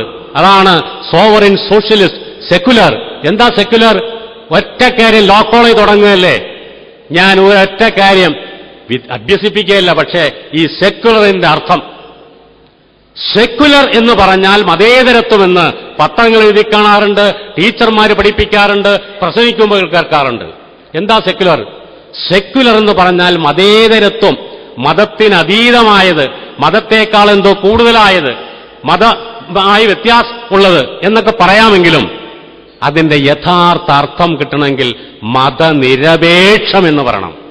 മതത്തെ ആശ്രയിക്കാത്ത, പാകിസ്ഥാൻ മതത്തെ ആശ്രയിക്കുന്ന രാജ്യമാണ്. പല ഗൾഫ് രാജ്യങ്ങളും മതത്തെ ആശ്രയിച്ചുള്ള രാജ്യമാണ്. ഇന്ത്യ മതത്തെ ആശ്രയിക്കുന്ന രാജ്യമല്ല. ഇന്ത്യയിലെ എല്ലാ മതങ്ങൾക്കും, അത് ഭൂരിപക്ഷ മതമായ ഹൈന്ദവ മതമായിക്കൊള്ളട്ടെ, ന്യൂനപക്ഷ മതങ്ങളായ ഇസ്ലാം മതമോ ക്രിസ്തീയ മതമോ സിഖോ പാഴ്സിയോ ജൈനനോ ആയിക്കൊള്ളട്ടെ, വ്യത്യസ്തമായ അവകാശങ്ങളില്ല. ഒരുപോലെ പ്രവർത്തിക്കുവാനുള്ള അവകാശം.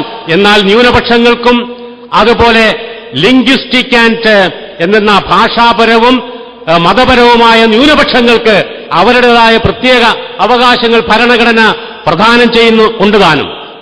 എല്ലാവർക്കും ഇവിടെ പ്രവർത്തിക്കാൻ തുല്യമായ അവകാശം എല്ലാ മതങ്ങൾക്കും.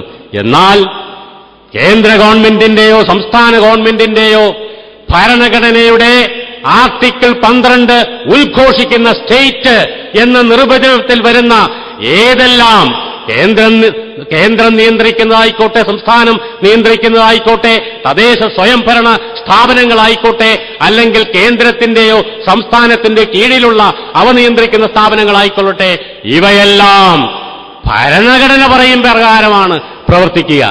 ഇന്ത്യയുടെ ഭരണഘടന അനുസരിച്ചിട്ടാണ് പ്രവർത്തിക്കേണ്ടത്. അല്ലാതെ ഏതെങ്കിലും മതത്തിന്റെ മതസംഹിത അനുസരിച്ചല്ല പ്രവർത്തിക്കേണ്ടത്. ഇനി അത് മാത്രമല്ല, നമുക്ക് മതത്തിലും ഈശ്വരനിലും വിശ്വസിക്കാൻ സ്വാതന്ത്ര്യമുണ്ടെങ്കിൽ ഇന്ത്യ രാജ്യത്ത് മതവിശ്വാസികളോ ഈശ്വരവിശ്വാസികളോ ഇല്ല എന്ന, മതവിശ്വാസമില്ലാത്തവരും ഈശ്വരവിശ്വാസമില്ലാത്തവരും ലക്ഷക്കണക്കിനുണ്ട് എന്ന യാഥാർത്ഥ്യവും നാം കാണണം. അവർക്കും നമുക്കുള്ളതുപോലെ തന്നെ, മതവിശ്വാസികൾക്കും ഈശ്വരവിശ്വാസികൾക്കും ഉള്ളതുപോലെ തന്നെ സകല അവകാശങ്ങളും, ഭരണഘടനാദത്തമായ സകല അവകാശങ്ങളും ഈ രാജ്യത്ത് പ്രവർത്തിക്കുമ്പോൾ ഉണ്ട് എന്ന യാഥാർത്ഥ്യം മനസ്സിലാക്കണം. ഇതെല്ലാം കൂടിച്ചേരുമ്പോഴാണ് മതനിരപേക്ഷമായ അവസ്ഥ രാജ്യമാകുന്നത്. അപ്പോഴാണ് ഈ രാജ്യത്തെ പൗരന്മാരായ എല്ലാവർക്കും ഭരണഘടനാപരമായ അവകാശങ്ങളാണ്.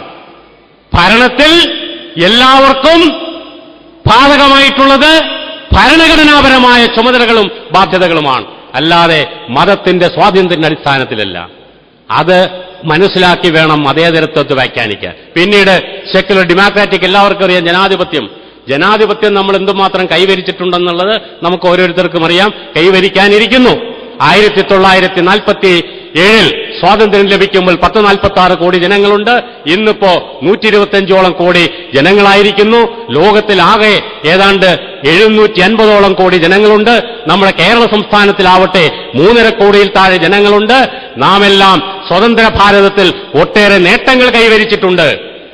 എന്നാൽ ഒട്ടേറെ നേട്ടങ്ങൾ ഇനിയും കൈവരിക്കാനായിട്ടുണ്ട്.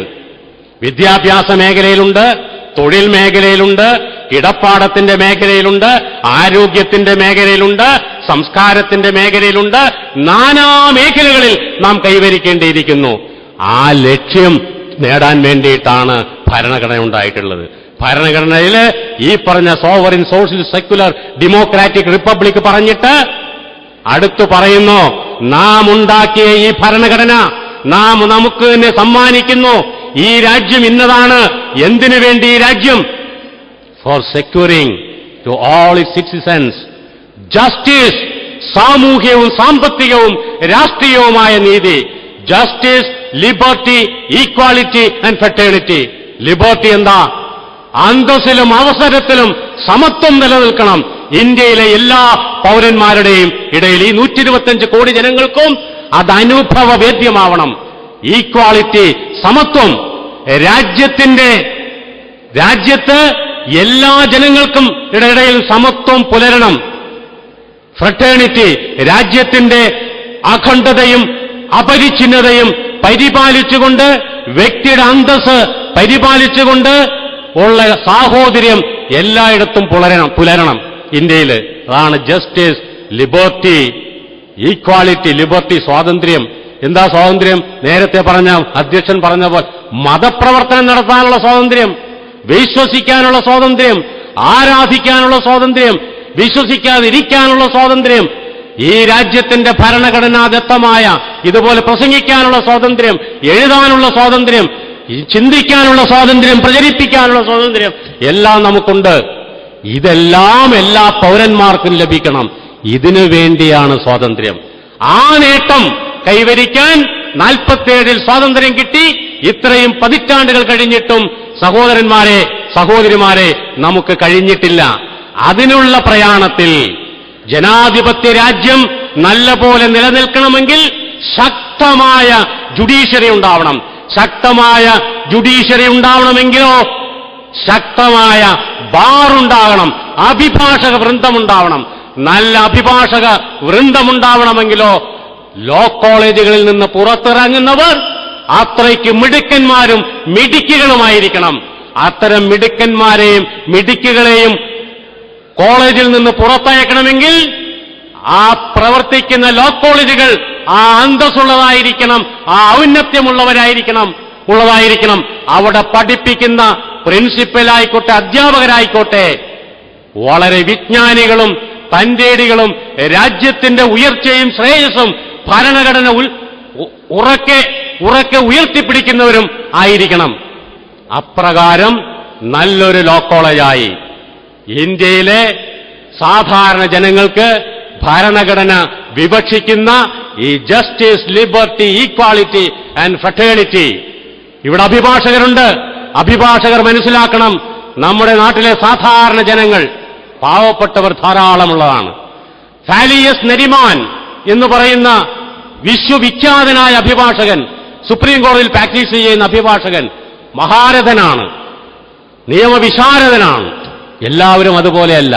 ഫാലിയസ് നെരിമാൻ ഹാജരാകുമ്പോൾ അദ്ദേഹത്തിന്റെ എതിർഭാഗത്തൊരു സാധാരണക്കാരന് യാതൊരു സ്ഥാനവും മാനവും അതുപോലെയില്ലാത്ത, ആ നിലവാരമില്ലാത്ത ഒരാൾ ഹാജരായാൽ പോരാ. ലീഗൽ സർവീസസ് അതോറിറ്റീസ് ആക്ട് പാവപ്പെട്ട സ്ത്രീകൾക്കും പട്ടിക വിഭാഗങ്ങൾക്കും അതുപോലെ നിർധനർക്കുമൊക്കെ സൗജന്യമായി നിയമസഹായം നൽകുന്നുണ്ട്. നാനാവിധത്തിൽ ലീഗൽ സർവീസ് ഒട്ടേറെ പ്രയോജനങ്ങളുമുണ്ട്. പക്ഷേ കോടതിയിൽ കേസ് വരുമ്പോൾ ഏറ്റുമുട്ടുന്ന അഭിഭാഷകർ തമ്മിൽ വലിയ അന്തരമുണ്ടാവാൻ പാടില്ല. ആ അന്തരം ഇല്ലാതാക്കാൻ സർക്കാരിന്റെ ചെലവിൽ പണം കൊടുത്തിട്ട് സംസ്ഥാന ഖജനാവിൽ നിന്നോ കേന്ദ്ര ഖജനാവിൽ നിന്നോ മറ്റേതെങ്കിലും പൊതുഖജനാവിൽ നിന്നോ വേണ്ടത്ര പണം കൊടുത്ത് നിലവാരമുള്ളയാളെ പാവപ്പെട്ടവർക്ക് വേണ്ടി ഹാജരാക്കുവാൻ ഇന്നും കഴിവില്ല നമ്മുടെ രാജ്യത്തിന്. അതുകൊണ്ട് പ്രഗത്ഭരായ അഭിഭാഷകര്, ഇന്ന് ആയിരക്കണക്കിന് അഭിഭാഷകരുണ്ട്, പ്രഗത്ഭരായവരുണ്ട്. അവർ തങ്ങളുടെ സമയത്തിന്റെ പ്രാഗൽഭ്യത്തിന്റെ ഒരു പങ്ക് നമ്മുടെ നാട്ടിലുള്ള സാധാരണക്കാരായ പാവങ്ങൾക്ക് കൂടി ചെലവഴിക്കണമെന്ന് വിനീതമായി അപേക്ഷിക്കാൻ കൂടി ഈ അവസരം ഞാൻ വിനിയോഗിക്കുന്നു.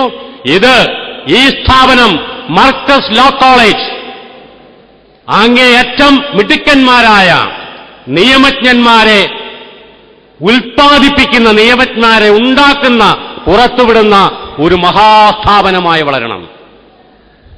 നിയമം നിർമ്മാതാക്കൾ രാജ്യത്തിന്റെ, സംസ്ഥാനത്തിന്റെ പ്രഗത്ഭരായ നിയമനിർമ്മാതാക്കളെ ഉണ്ടാക്കുന്ന നിയമസ്ഥാപനമായി മാറണം. സമൂഹത്തിൽ പ്രവർത്തിക്കുന്ന രാഷ്ട്രീയ നേതാക്കൾക്കും സാമൂഹ്യ പ്രവർത്തകർക്കും നിയമവിജ്ഞാനത്തിന്റെ പിന്തുണയോടുകൂടിയിട്ട്, നിയമജ്ഞാനത്തോടു കൂടിയിട്ട് ശരിയായ സാമൂഹ്യ പ്രവർത്തനം നടത്താൻ കഴിവുള്ളവരാക്കുന്ന അത്തരക്കാരെ പുറത്തുവിടുന്ന വലിയ സ്ഥാപനമായി ഇത് വളരണം. LLB മാത്രമല്ല, LLM ഉണ്ടാവണം, ഡോക്ടറേറ്റ് ഉണ്ടാവണം. എന്തെല്ലാം തരത്തിൽ ലോകത്തിൽ നാനാവിധത്തിലുള്ള ഉയർച്ചയിലുള്ള ഈ ലോ കോളേജുകൾ, നിയമ പാഠശാലകൾ, നിയമകലാപീഠങ്ങൾ എത്രയെത്ര വളർന്നിട്ടുണ്ടോ അതുപോലെ വളർന്ന് പന്തലിച്ച് ഈ രാജ്യത്തിന് മുതൽക്കൂട്ടാകുന്ന ഒരു സ്ഥാപനമായി ഇത് വളരട്ടെ എന്ന് ഹൃദയപൂർവ്വം ആശംസിച്ചുകൊണ്ട് എന്നെ ഈ ചടങ്ങിലേക്ക് ഉദ്ഘാടനം ചെയ്യാൻ ശ്രമിച്ച എന്റെ പ്രിയ സ്നേഹിതൻ, ഇതിന്റെ പ്രിൻസിപ്പൽ പ്രൊഫസർ PS ഗോപിക്ക് വിശേഷിച്ചും നന്ദി പറഞ്ഞുകൊണ്ട് ഞാൻ ഉപസംഹരിക്കുന്നു. ജയ് ഹിന്ദ്.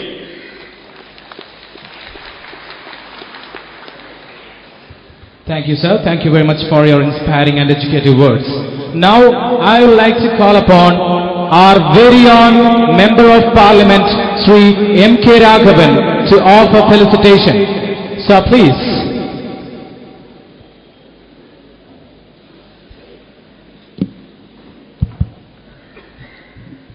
ഈ ചടങ്ങിലെ മുഖ്യാതിഥി സംപൂജ്യനായ ഹൈക്കോടതി ജഡ്ജി ഉൾപ്പെടെയുള്ള വിശിഷ്ട വ്യക്തികളെ, പ്രിയപ്പെട്ട സഹോദരന്മാരെ, സുഹൃത്തുക്കളെ, ഈ സ്ഥാപനത്തിൻ്റെ എല്ലാമായ കാന്തപുരം ഉസ്താദിൻ്റെ തലപ്പാവിൽ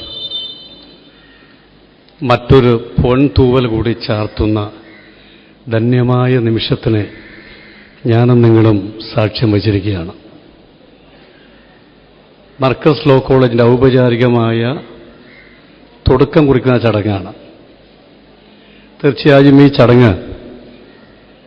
ചടങ്ങിൽ വെച്ച് നമ്മുടെ ആദരണീയനായ സംപൂജ്യനായ ജഡ്ജി ചൂണ്ടിക്കാണിച്ച പോലെ ഇതൊരു പ്രശസ്തമായിട്ടുള്ള നിയമ കലാശാലയായി, നിയമപാഠശാലയായി മാറട്ടെ എന്ന് ആശംസിക്കുകയാണ്. മർക്കസ് എന്ന ഈ മഹാസ്ഥാപനത്തെക്കുറിച്ച് ഞാൻ നിങ്ങളുടെ മുമ്പിൽ കൂടുതലായി പറയേണ്ട ആവശ്യമില്ല. ഞാൻ പലപ്പോഴും ഈ മർക്കസ് സ്ഥാപനത്തിൻ്റെ ചടങ്ങിൽ പങ്കെടുക്കാറുണ്ട്. ഞാൻ എല്ലായ്പ്പോഴും പറയുന്നൊരു വാക്കുണ്ട്, ഈ മർക്കസായി മാറിയിട്ടുണ്ടെങ്കിൽ ശ്രീ കാന്തപുരം ഉസ്താദ് ഒരു വ്യക്തിയല്ല, ഒരു പ്രസ്ഥാനമായി മാറിക്കഴിഞ്ഞിരിക്കുകയാണ്. 10,000-കണക്കിന് കുട്ടികൾക്ക് പഠിക്കാൻ അവസരം, 10,000-കണക്കിന് അധ്യാപകർക്ക് ജീവിതമാർഗം ഒരുക്കിക്കൊടുക്കുന്ന സ്ഥാപനം, എല്ലാ അർത്ഥത്തിലും പാവങ്ങൾക്കും സാധുക്കൾക്കും അവരുടെ കുട്ടികൾക്കും അഭയം നൽകുന്ന സ്ഥാപനം. ഞാൻ പറയുന്നത്, ഈ ഒരു സ്ഥാപനം ഇങ്ങനെ വളർത്തിയെടുക്കാൻ അദ്ദേഹം നടത്തുന്ന യാത്രകൾ. ഞാൻ ഈ അടുത്ത ദിവസം റിയാദിൽ പോയിരുന്നു. ഞാൻ റിയാദിൽ പോയപ്പോൾ എന്നോട് ഒരു സുഹൃത്ത് പറഞ്ഞു, ഉസ്താദ് വന്നിട്ടുണ്ട്. അങ്ങനെ ഞാൻ ഉസ്താദിനെ വിളിച്ചു. ഉസ്താദ് താമസിക്കുന്ന ഹോട്ടൽ രാവിലെ ചെന്ന് കണ്ടു. അന്ന് ഉസ്താദ് അവിടെ നോളജ് സിറ്റിയുമായി ബന്ധപ്പെട്ട യോഗം വിളിച്ചിരിക്കുകയാണ്. കാരണം എല്ലാ സ്ഥലങ്ങളിലും യാത്ര നടത്തി ഈ സ്ഥാപനത്തെ പടുത്തുയർത്താൻ നടത്തുന്ന അദ്ദേഹത്തിൻ്റെ ശ്രമങ്ങൾ, ആ ശ്രമങ്ങളെയാണ് ഇവിടെ നാം കാണേണ്ടത്. ധാർമ്മികതയിൽ ഊന്നിയിട്ടുള്ള പ്രവൃത്തിക്ക് മാത്രമേ ശാശ്വതമായ സ്ഥാനമുള്ളൂ. ആ ധാർമ്മികതയിൽ ഊന്നിയ പ്രവർത്തനമാണ് ഇവിടെ ഉസ്താദ് നടത്തുന്നത്. തീർച്ചയായും ധാർമ്മികത എല്ലാ പ്രവൃത്തിയിലും ഉണ്ടാകണം. ഏതെങ്കിലും ഒരു പ്രവൃത്തി മാത്രമല്ല, എല്ലാ രംഗങ്ങളിലും ഏതൊക്കെ പ്രവൃത്തി, ഏതൊക്കെ കർമ്മം, ഈ കർമ്മങ്ങളെല്ലാം തന്നെ കർമ്മങ്ങൾ ചെയ്യുമ്പോൾ ധാർമ്മികത പ്രധാനപ്പെട്ട ഘടകമാണ്. ധാർമ്മികത ഇല്ലാത്ത ഒരു പ്രവൃത്തിയും ഒരിക്കലും നമ്മുടെ സമൂഹത്തെ നിലയ്ക്കൽ തർക്കം നിങ്ങൾക്ക് വേണ്ട. അതുകൊണ്ട് ഇവിടെ നേരത്തെ സൂചിപ്പിച്ച പോലെ ഉസ്താദ് തുടങ്ങി വെക്കുന്ന എല്ലാ പ്രവൃത്തിയും ധാർമ്മികതയുണ്ട്. അതുകൊണ്ട് തീർച്ചയായും ഈ ഒരു ലോ കോളേജ് ഇത് നമ്മുടെ ഇന്ത്യയിലെ ഒരു പ്രശസ്തമായ ലോ കോളേജ് മാറട്ടെ എന്ന് ഒരിക്കൽ കൂടെ ആശംസിക്കുന്നു. എന്റെ വാക്കുകൾ അവസാനിപ്പിക്കുന്നു. നന്ദി, നമസ്കാരം. ജയ്. Thank you, sir. Thank you very much indeed. May I request another Member of Parliament from Lakshadweep, Janab P.P. Muhammad Faisal, to speak a few words. Sir, please.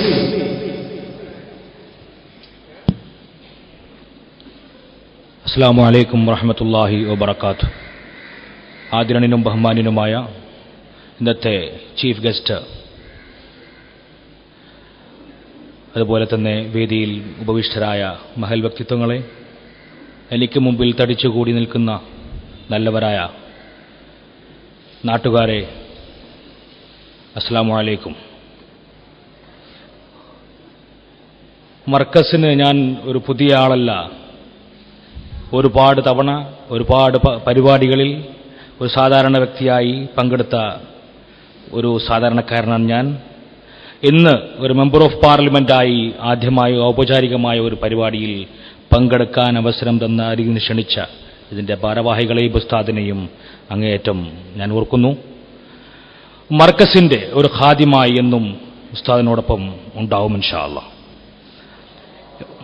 ഒരു സുദീർഘമായ പ്രസംഗത്തിന് ഇവിടെ അവസരമില്ല. നമ്മുടെ ചീഫ് ഗസ്റ്റ് അദ്ദേഹം വളരെ അർത്ഥഗർഭത്തോടുകൂടി ഇന്നിവിടെ ഉദ്ഘാടനം ചെയ്യപ്പെട്ട ഈ സ്ഥാപനത്തിൻ്റെ ഇമ്പോർട്ടൻസ് വളരെ വ്യക്തമായി നമുക്ക് മുമ്പിൽ മനസ്സിലാക്കി തന്നു അദ്ദേഹം. അങ്ങനെയുള്ള ഏറ്റവും കഴിവുള്ളതും ഈ സമൂഹത്തിന് ആവശ്യമായി നിൽക്കുന്ന, അല്ലെങ്കിൽ ഇന്ന് ഒരു സമൂഹം പ്രതീക്ഷയോടെ കാണുന്ന ആ നിയമമേഖലയിലേക്ക് ഏറ്റവും നല്ല ബാരിസ്റ്റേഴ്സ് അല്ലെങ്കിൽ അഡ്വക്കേറ്റ്സ് അല്ലെങ്കിൽ അഭിഭാഷകന്മാരായി ഇവിടെ നിന്ന് പഠിച്ചിറങ്ങുന്ന വിദ്യാർത്ഥികൾക്ക് അല്ലാഹു സുബ്ഹാനഹു വ തആല തൗഫീഖ് ചെയ്യുമാറാവട്ടെ. കൂടുതലായി പറയുകയാണെങ്കിൽ ഉസ്താദിന്റെ പ്രവർത്തനം ഇന്ന് ഇന്ത്യയിൽ മാത്രമല്ല ലോകത്ത് എല്ലായിടത്തും പരന്നു കിടക്കുകയാണ്. അത് എൻ്റെ ഈ ചെറിയ തുരുത്തിലും ലക്ഷദ്വീപിലും ഉസ്താദിന്റെ കാരുണ്യ പ്രവർത്തനങ്ങൾ ഞങ്ങൾ അനുഭവിച്ചു കൊണ്ടിരിക്കുന്നവരാണ്. അവിടെ പല വിദ്യാഭ്യാസ സ്ഥാപനങ്ങളും, എൻ്റെ 2 കുട്ടികളടക്കം അവിടുത്തെ Markaz English medium LKG UKG സ്കൂളുകൾ പഠിച്ചുകൊണ്ടിരിക്കുന്നു. ഉസ്താദിന്റെ ഒരുപാട് കാരുണ്യ പ്രവർത്തനങ്ങൾ കുട്ടികൾക്കുള്ള ധനസഹായങ്ങളും ഇന്ന് ലക്ഷദ്വീപിൽ എത്തിക്കൊണ്ടിരിക്കുകയാണ്. ഒരു രാഷ്ട്രീയക്കാരൻ എന്ന് ഞാനൊരു രാഷ്ട്രീയക്കാരനല്ല, എന്നിരുന്നാലും എൻ്റെ റോൾ മോഡൽ ആരെന്ന് ചോദിച്ചാൽ ഇന്ന് എനിക്ക് വളരെ ധൈര്യത്തോടും അഭിമാനത്തോടും പറയാം, എൻ്റെ റോൾ മോഡൽ കാന്തപുരം ഉസ്താദാണ്. അദ്ദേഹം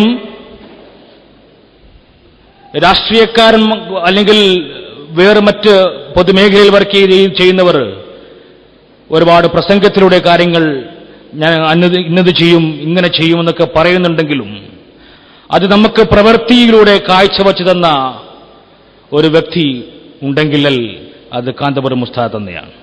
അദ്ദേഹത്തിന്റെ ജീവിതം തന്നെ നമുക്കൊരു സന്ദേശമാണ്.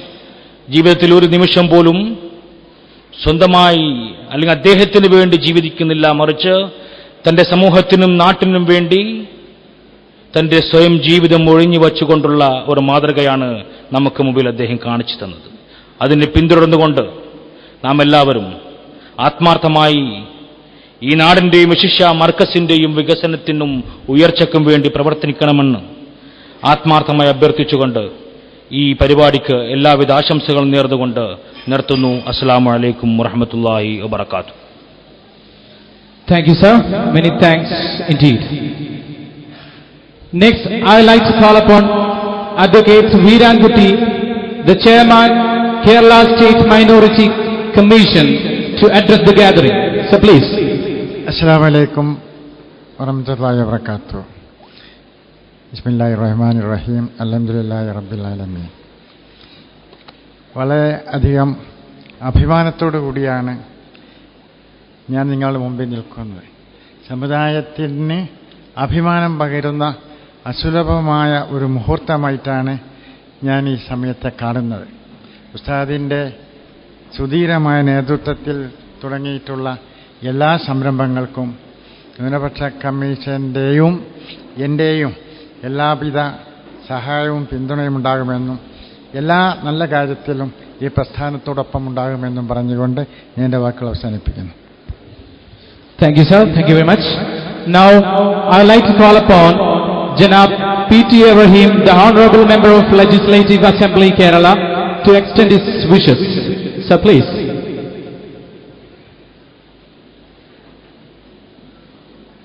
Assalamu alaikum warahmatullahi wabarakatuh. ആദരണീയനായ ജസ്റ്റിസ്, പ്രിയപ്പെട്ട ഉസ്താദ്, മറ്റു വേദിയിലെ വിശിഷ്ട വ്യക്തികളെ, സഹോദരന്മാരെ, സുഹൃത്തുക്കളെ, ഏറെ സന്തോഷവും ആഹ്ലാദവും നിറഞ്ഞ ഒരു നിമിഷമാണ് ഇത്. മർക്കസു സഖാഫത്ത് സുന്നിയുടെ നേതൃത്വത്തിൽ നടക്കുന്ന വിദ്യാഭ്യാസ പ്രവർത്തനങ്ങളിൽ ഒരു പൊൻതൂവൽ കൂടി ഈ സന്ദർഭത്തിൽ തുന്നിച്ചേർക്കുകയാണ്. ബഹുമാനപ്പെട്ട ജസ്റ്റിസ് ഇവിടെ സൂചിപ്പിച്ചതുപോലെ നല്ല അഭിഭാഷകർ വാർത്തെടുക്കുവാൻ ഈ സ്ഥാപനത്തിന് സാധിക്കുമാറാകട്ടെ എന്ന് ആശംസിക്കുന്നു. ഉസ്താദ് ഇവിടെ സൂചിപ്പിച്ചതുപോലെ ആരെങ്കിലും പിന്നിൽ നിന്ന് കുത്തിയാലും ആ കുത്തേൽക്കാത്ത പരുവത്തിൽ ഇപ്പോൾ മർക്കസ് ആയിരിക്കുന്നു എന്ന് നമുക്ക് ആശിക്കാം എന്ന് മാത്രം സൂചിപ്പിച്ചുകൊണ്ട് ഞാൻ അവസാനിപ്പിക്കുന്നു. അസ്സലാമു അലൈക്കും. Really many thanks, sir. Next, it's my honor to call upon Janab SSA Qadir Haji, Bangalore, the Executive Member Jamia Marcus, Chairman Khaiga Group, Bangalore, to address the gathering. Sir, please. Assalamu alaikum. It was indeed a hailstorm coming from the justice. I never expected that a High Court judge would be so emboldened to speak about the past, inspiring all of us as to what we should be doing and what we should not be doing. In fact, he mentioned that the entire leadership of the nation and for its independence came from the law students from different parts of the country. And he exhorted us that this law college, being started by us, should also be a model institution in this country. I assure you, sir, on behalf of the Knowledge City and on behalf of Markaz, that our law college will be one of the kind of dreams which you are having, and we will be able to mix social justice with the legal justice, and our ambassadors with the knowledge of Islamic law and the Indian law will span out to different parts of the country and will be giving the kind of service which you have envisaged. To Markaz and its students, social service is nothing new. Free social service is nothing new. And you combine a law degree with that, either in a legal court or outside. Our boys and girls will definitely do what you are suggesting us to do. Our law college will have the right kind of infrastructure, will have the right kind of the library, will have the best of the faculty, and will be one of the best amongst the national law colleges in India. I hope Allah Jalla Sha'nuhu wa Ta'ala will help us in doing this, and we have the visionary, the missionary with us, Janab A.P. Abubakar Musliar. And with his guidance, support and control, we are quite certain that this law college will be entirely different from the rest, and we will be called models in the society. Thank you. Assalamu alaikum. Thank you very much, sir. Many thanks indeed. Now, I request Sri Ashokan MP, the President, Kundamangalam Grama Panchayat. Sir, please.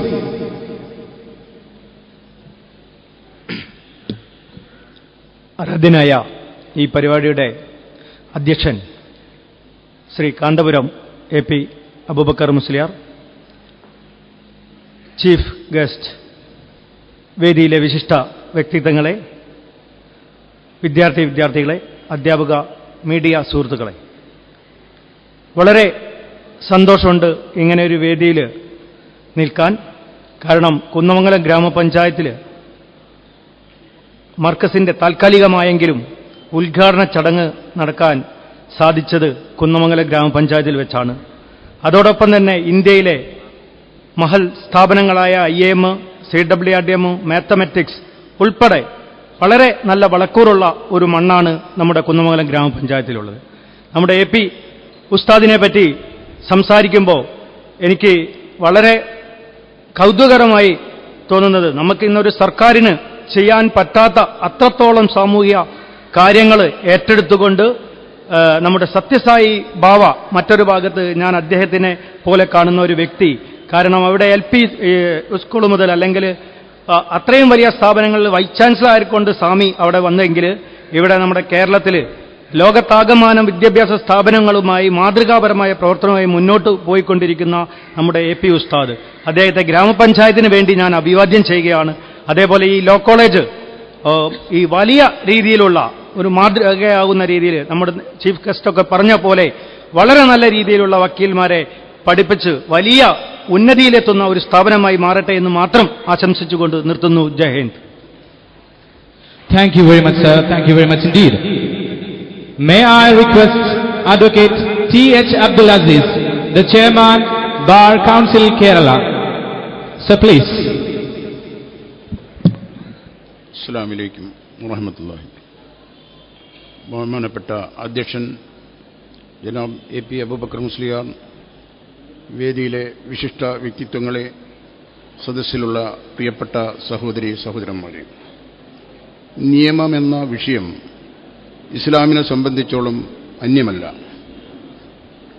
1445 കൊല്ലം മുമ്പ് ജനിച്ച ലോക വിപ്ലവകാരി അഥവാ ഇന്ന് ലോകം വിലയിരുത്തുന്ന 100 വിശിഷ്ട വ്യക്തികളിൽ ഒന്നാമനായ പ്രവാചകൻ റസൂൽ സല്ലല്ലാഹു അലൈഹി വസല്ലം നിയമം എന്താണെന്ന് കാണിച്ചു കൊടുത്തിരുന്നു.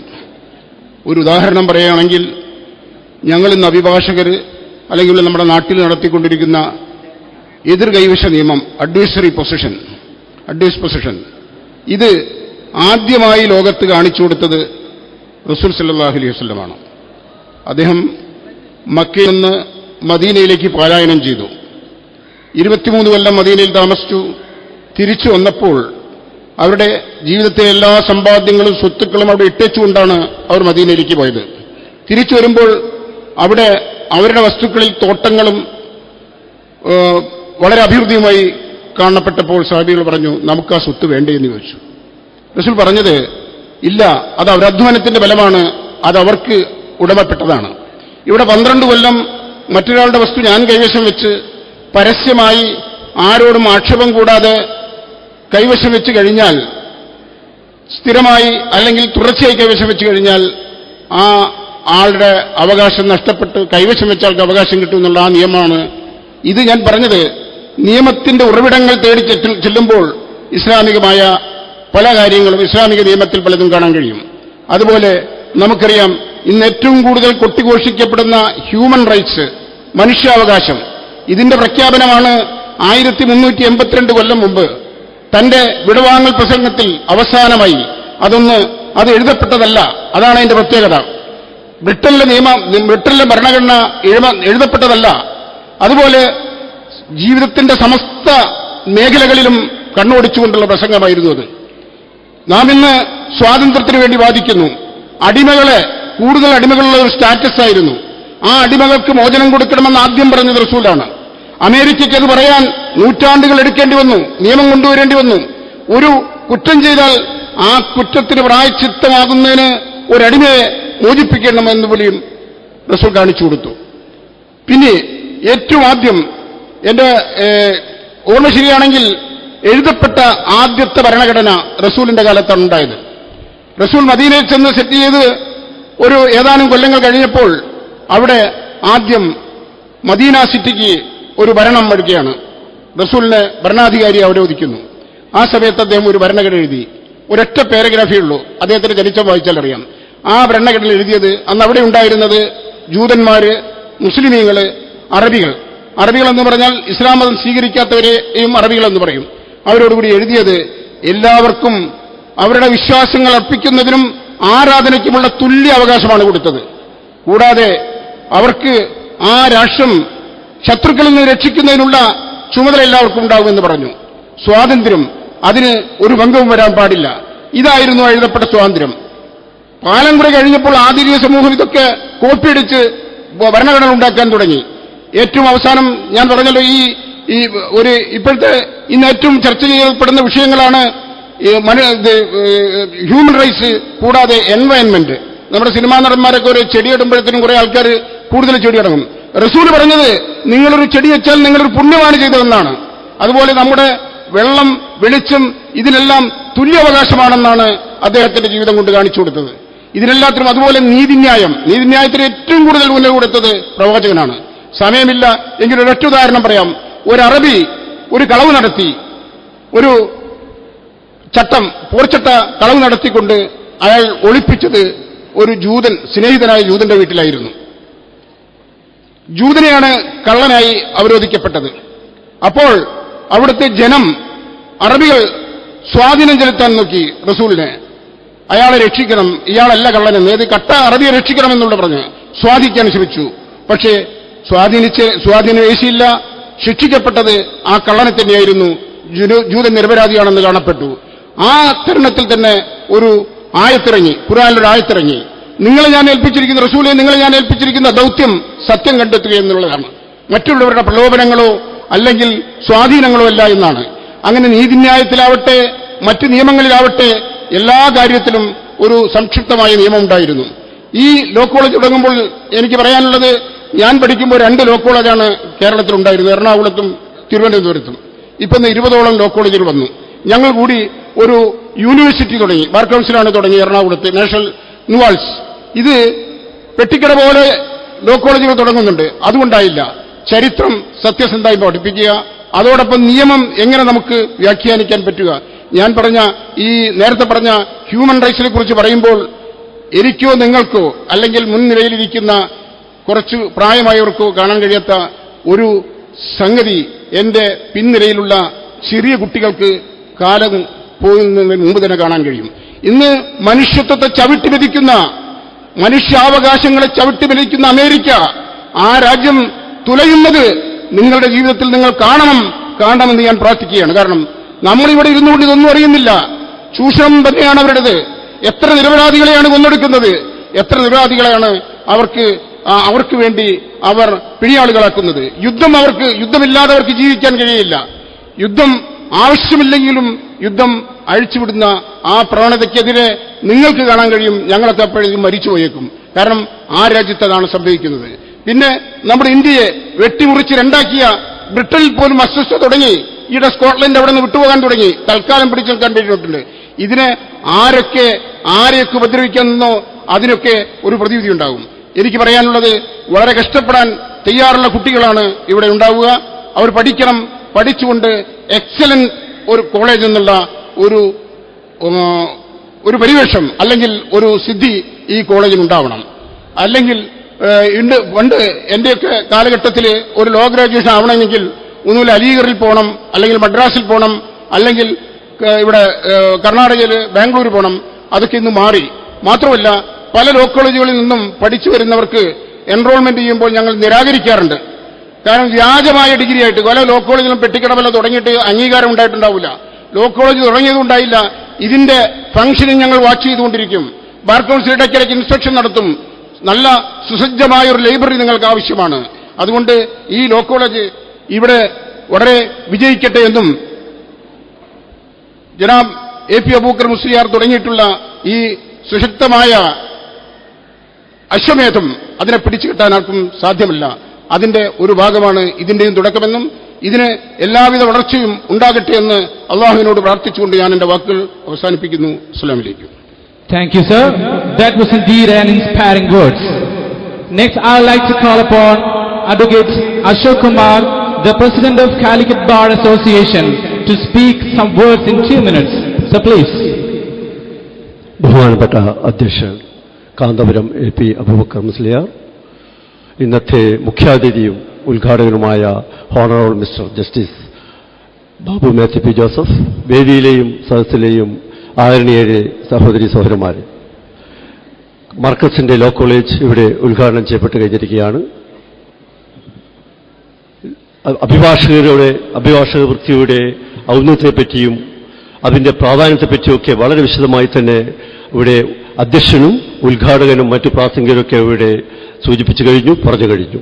ഇവിടെ പറഞ്ഞതുപോലെ അതുപോലെ തന്നെ ഘനഗംഭീരമായ പ്രസംഗത്തിലൂടെ നമ്മുടെ മുഖ്യാതിഥി ജസ്റ്റിസ് പറഞ്ഞതുപോലെ ഒരു രാജ്യത്തിന്റെ ശക്തി അതിന്റെ ജുഡീഷ്യറിയിലാണ്, ജുഡീഷ്യറിയുടെ ശക്തി അതിന്റെ പരിപാലിപ്പിക്കുന്ന അഭിഭാഷകരിലാണ്. അങ്ങനെ ആ അഭിഭാഷക വൃത്തിയെ പരിപോഷിപ്പിക്കാനും ശക്തമാക്കുവാനും ഈ സ്ഥാപനത്തിന് ഇന്ന് ഉദ്ഘാടനം ചെയ്യപ്പെട്ട മർക്കസിന്റെ ഈ സ്ഥാപനത്തിന് കഴിയട്ടെ. മർക്കസിന്റെ പ്രയാണത്തിന്, മർക്കസിന്റെ സ്ഥാപനത്തിന് എല്ലാവിധ ആശംസകളും അർപ്പിച്ചുകൊണ്ട് നിർത്തുന്നു. നിങ്ങൾക്ക് എന്റെ അഭിവാദ്യങ്ങൾ. Thanks, sir. Next, I'd like to call upon Advocate Siraj Karuvalli, lawyer, High Court of Kerala, to speak some words. So please.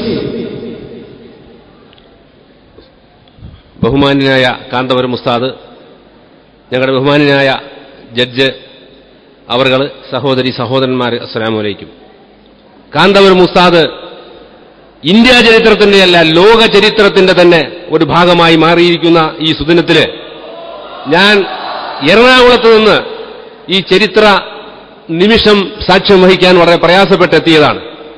എന്റെ പിതാവ് ഒരു മൗലവിയായിരുന്നു, മുസ്ലിയാരായിരുന്നു, വെങ്ങോല കാരുവള്ളി ഹൈദ്രോസ് മുസ്ലിയാർ. നിങ്ങൾ എന്റെ വാപ്പാക്ക് വേണ്ടി ദുആ ചെയ്യണം. എന്റെ പിതാവ് പള്ളിയിൽ ഖത്തീബും മദ്രസയിൽ മുഅല്ലിമുമായിരിക്കെ കൃത്യനിർവഹണത്തിനിടയ്ക്ക് മദ്രസ ഹാളിൽ തന്നെ മരിച്ചു വീഴാൻ, അസ്ർ നമസ്കാരത്തിന് ശേഷം മരിച്ചു വീഴാൻ ഭാഗ്യമുണ്ടായ ഒരു ഇസ്ലാമിക പണ്ഡിതന്റെ മകനാണ്. അതിൽ ഞാൻ ചാരിതാർത്ഥ്യം കൊള്ളുന്നു. ആ ബന്ധം കൂടി ഉസ്താദുമാരോടും പണ്ഡിതന്മാരോടും എനിക്കുണ്ട്. ആ ഒരു പ്രത്യേകത കൊണ്ടുകൂടിയാണ് ഞാൻ ഇവിടെ എത്തിയത്. മൂല്യബോധത്തോടെ സമൂഹത്തിന് വേണ്ടി ജീവിക്കലാണ് ജീവിത വിജയം എന്ന തിരിച്ചറിവ് ഉസ്താദിനുണ്ടായി. ഇൽമ്, വിജ്ഞാനം എന്ന് പറയുന്നത് നിയമവിജ്ഞാനം കൂടി ഉൾപ്പെട്ടതാണെന്നുള്ള തിരിച്ചറിവ് മൂലം കാന്തപുരം ഉസ്താദ് വക്കം മൗലവിയുടെയും അതുപോലുള്ള നമ്മുടെ രാജ്യത്തിന്റെ നവോത്ഥാന നായകന്മാരുടെയും ശ്രേണിയിലേക്ക് കാന്തപുരം ഉസ്താദ് എത്തിപ്പെട്ടിരിക്കുകയാണ്. അദ്ദേഹത്തിന് ദീർഘായുസ്സും ഈ സ്ഥാപനത്തിന്റെ വളർച്ചയ്ക്കും വേണ്ടി, അദ്ദേഹത്തിന് ദീർഘായുസ്സിനും ഈ സ്ഥാപനത്തിന്റെ വളർച്ചയ്ക്കും വേണ്ടി ഞാൻ പ്രത്യേകം ദുആ ചെയ്യുന്നു. വക്കീലന്മാർക്ക് സമൂഹത്തിലുള്ള റോളിനെ കുറിച്ച് നമ്മുടെ ബഹുമാനനായ ജഡ്ജി വളരെയധികം പറഞ്ഞു കഴിഞ്ഞു. നമ്മുടെ ഈ സമൂഹത്തിന്, വിശിഷ്യ മുസ്ലിം സമുദായത്തിന് അവകാശഹാനി സംഭവിക്കാതിരിക്കാൻ കാവൽ ഭടന്മാരെ നിർമ്മിക്കുന്ന ഒരു ഉന്നത കലാലയമായി ഈ മർക്കസ് ലോ കോളേജ് വളരട്ടെ എന്നും ലോകാവസാനം വരെ, ഖിയാമത്ത് നാൾ വരെ ഈ സ്ഥാപനം നിലനിൽക്കട്ടെ എന്ന് അല്ലാഹുവിനോട് ഉള്ളുരുകി പ്രാർത്ഥിക്കുകയും ചെയ്തുകൊണ്ട് ഞാൻ നിർത്തുന്നു. ജയ് ഭാരത്. അസ്സലാമു അലൈക്കും. Thank you very much, sir. May I request the Honorable Principal of Marcus Law College, Professor P.S. Gobi sir, to propose vote of thanks. So please.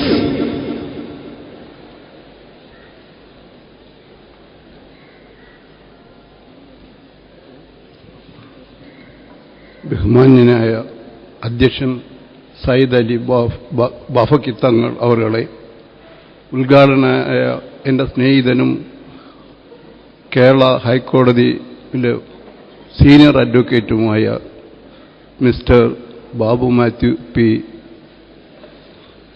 Joseph അവരുടെ ഗുരുതുല്യനായ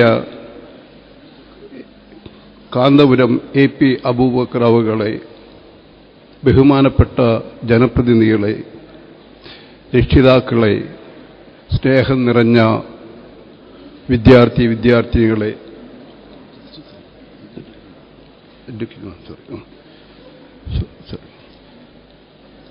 പിന്നെ ഇവിടെ കൂടിയ മറ്റു വിശിഷ്ട വ്യക്തികളെ, എൻ്റെ കർത്തവ്യം നിങ്ങളോട് ഈ പരിപാടി വിജയിപ്പിച്ചതിൽ നന്ദി പറയാനുള്ളതാണ്. അതിനു മുമ്പ് മർക്കസിനെ ഞാൻ എങ്ങനെ മനസ്സിലാക്കി എന്ന് നിങ്ങളോട് 2 വാക്ക് പറയാൻ ഈ അവസരം ഉപയോഗിക്കുകയാണ്. ഞാൻ ഈ മർക്കസിൽ പ്രിൻസിപ്പാളായി വന്ന് ജോയിൻ ചെയ്യാൻ വേണ്ടി വന്നപ്പോൾ എനിക്ക് മർക്കസ് എന്ന സ്ഥാപനം എന്താണെന്ന് പോലും എനിക്ക് അറിഞ്ഞൂടായിരുന്നു. അപ്പോൾ ഇന്റർവ്യൂവിന് വന്ന് ഇന്റർവ്യൂ കഴിഞ്ഞ് എന്നെ സെലക്ട് ചെയ്യില്ല എന്നുള്ള രീതിയിലാണ് ഞാൻ വന്നത് തന്നെ. പക്ഷെ എന്നെ അവർ വിളിച്ച്, പിന്നെ എനിക്ക് തോന്നി കുറച്ചാൾ നിൽക്കാം, അത് കഴിഞ്ഞിട്ട് ഇവിടെ നിന്ന് പോകാമെന്നുള്ളതാണ് എൻ്റെ ധാരണയുണ്ടായത്. പക്ഷേ ഈ മാനേജ്മെന്റിന്റെ, മർക്കസ് എന്ന മഹാപ്രസ്ഥാനത്തിന്റെ ആ മാനേജ്മെന്റ് എന്നോട് കാണിക്കുന്ന സ്നേഹവും വിശ്വാസവും ഇതൊക്കെ കണ്ടപ്പോൾ എനിക്ക് ഒന്നും കൂടി ഇവിടെ സേവിക്കണം. അങ്ങനെയാണ് ഈ പരിപാടിക്ക് എൻ്റെ കൂട്ടുകാരനെ വിളിക്കാനും അതെല്ലാ ഉത്തരവാദിത്തങ്ങളും അവരെനിക്കാണ് നന്ദിയത്. അപ്പോൾ എങ്ങനെ നന്ദി പറയണം, ഈ മഹാസ്ഥാപനത്തിനോട് എങ്ങനെ നന്ദി പറയണമെന്ന് എനിക്ക് അറിഞ്ഞൂടാ. എന്നാലും ഈ പ്രസ്ഥാനത്തിന്റെ ഞാൻ മനസ്സിലാക്കിയെടുത്തോളം മനുഷ്യന്റെ നന്മ, സമൂഹത്തിന്റെ ഉന്നതി ആണ് ഈ മഹാപ്രസ്ഥാനത്തിന്റെ ലക്ഷ്യമെന്ന് എനിക്ക് തോന്നിയാണ്. ആ ലക്ഷ്യത്തിൽ ഒരു പങ്കാളിയാകാൻ സാധിച്ചതിൽ വളരെയധികം സന്തോഷിക്കുന്നു, അഭിമാനിക്കുന്നു. അതുകൂടാണ്ട് ഈ പ്രസ്ഥാനത്തിന്റെ ഈ ലക്ഷ്യങ്ങൾ സാക്ഷാത്കരിക്കാൻ പ്രിൻസിപ്പാൾ എന്ന നിലയ്ക്ക് എനിക്ക് എന്തെല്ലാം ചെയ്യാൻ പറ്റുമോ അത് ചെയ്യും എന്നുള്ള, അതിനുള്ള ദൈവം എനിക്ക് കരുത്തും തരുന്നുള്ള വിശ്വാസത്തോടുകൂടി ഇവിടെ വന്ന് ഈ പരിപാടി നന്നായി വിജയിപ്പിച്ച എല്ലാവർക്കും എൻ്റെ പേരിലും ഈ സ്ഥാപനത്തിന്റെ പേരിലും മർക്കസ് ലോ കോളേജിന്റെ പേരിലും നന്ദി രേഖപ്പെടുത്തിക്കൊണ്ട് എൻ്റെ എളിയ വാക്കുകൾ ചുരുക്കുന്നു. നമസ്കാരം. Next, may I request the Marcus Kashmiri students for a patriotic song.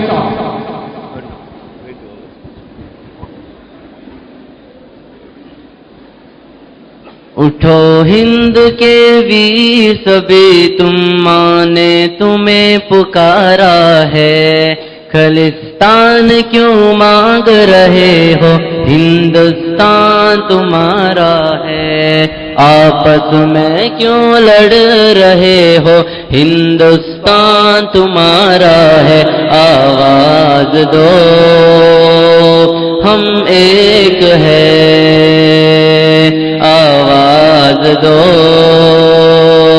ہم ایک ہے ہندو مسلم سکھ عیسائی ہم ہیں بھائی بھائی ہندو مسلم سکھ عیسائی ہم ہیں بھائی بھائی پریم پکش میں بند رہے تو ہوگی نہیں لڑائی ایک ہی مندر ایک ہی گرجا ایک ہی مندر ایک ہی گرجا الگ نہیں گردوارا اٹھو ہند کے ویر سبھی تم ماں نے تمہیں پکارا ہے خلستان کیوں مانگ رہے ہو ہندوستان تمہارا ہے آپس میں کیوں لڑ رہے ہو ہندوستان تمہارا ہے آواز دو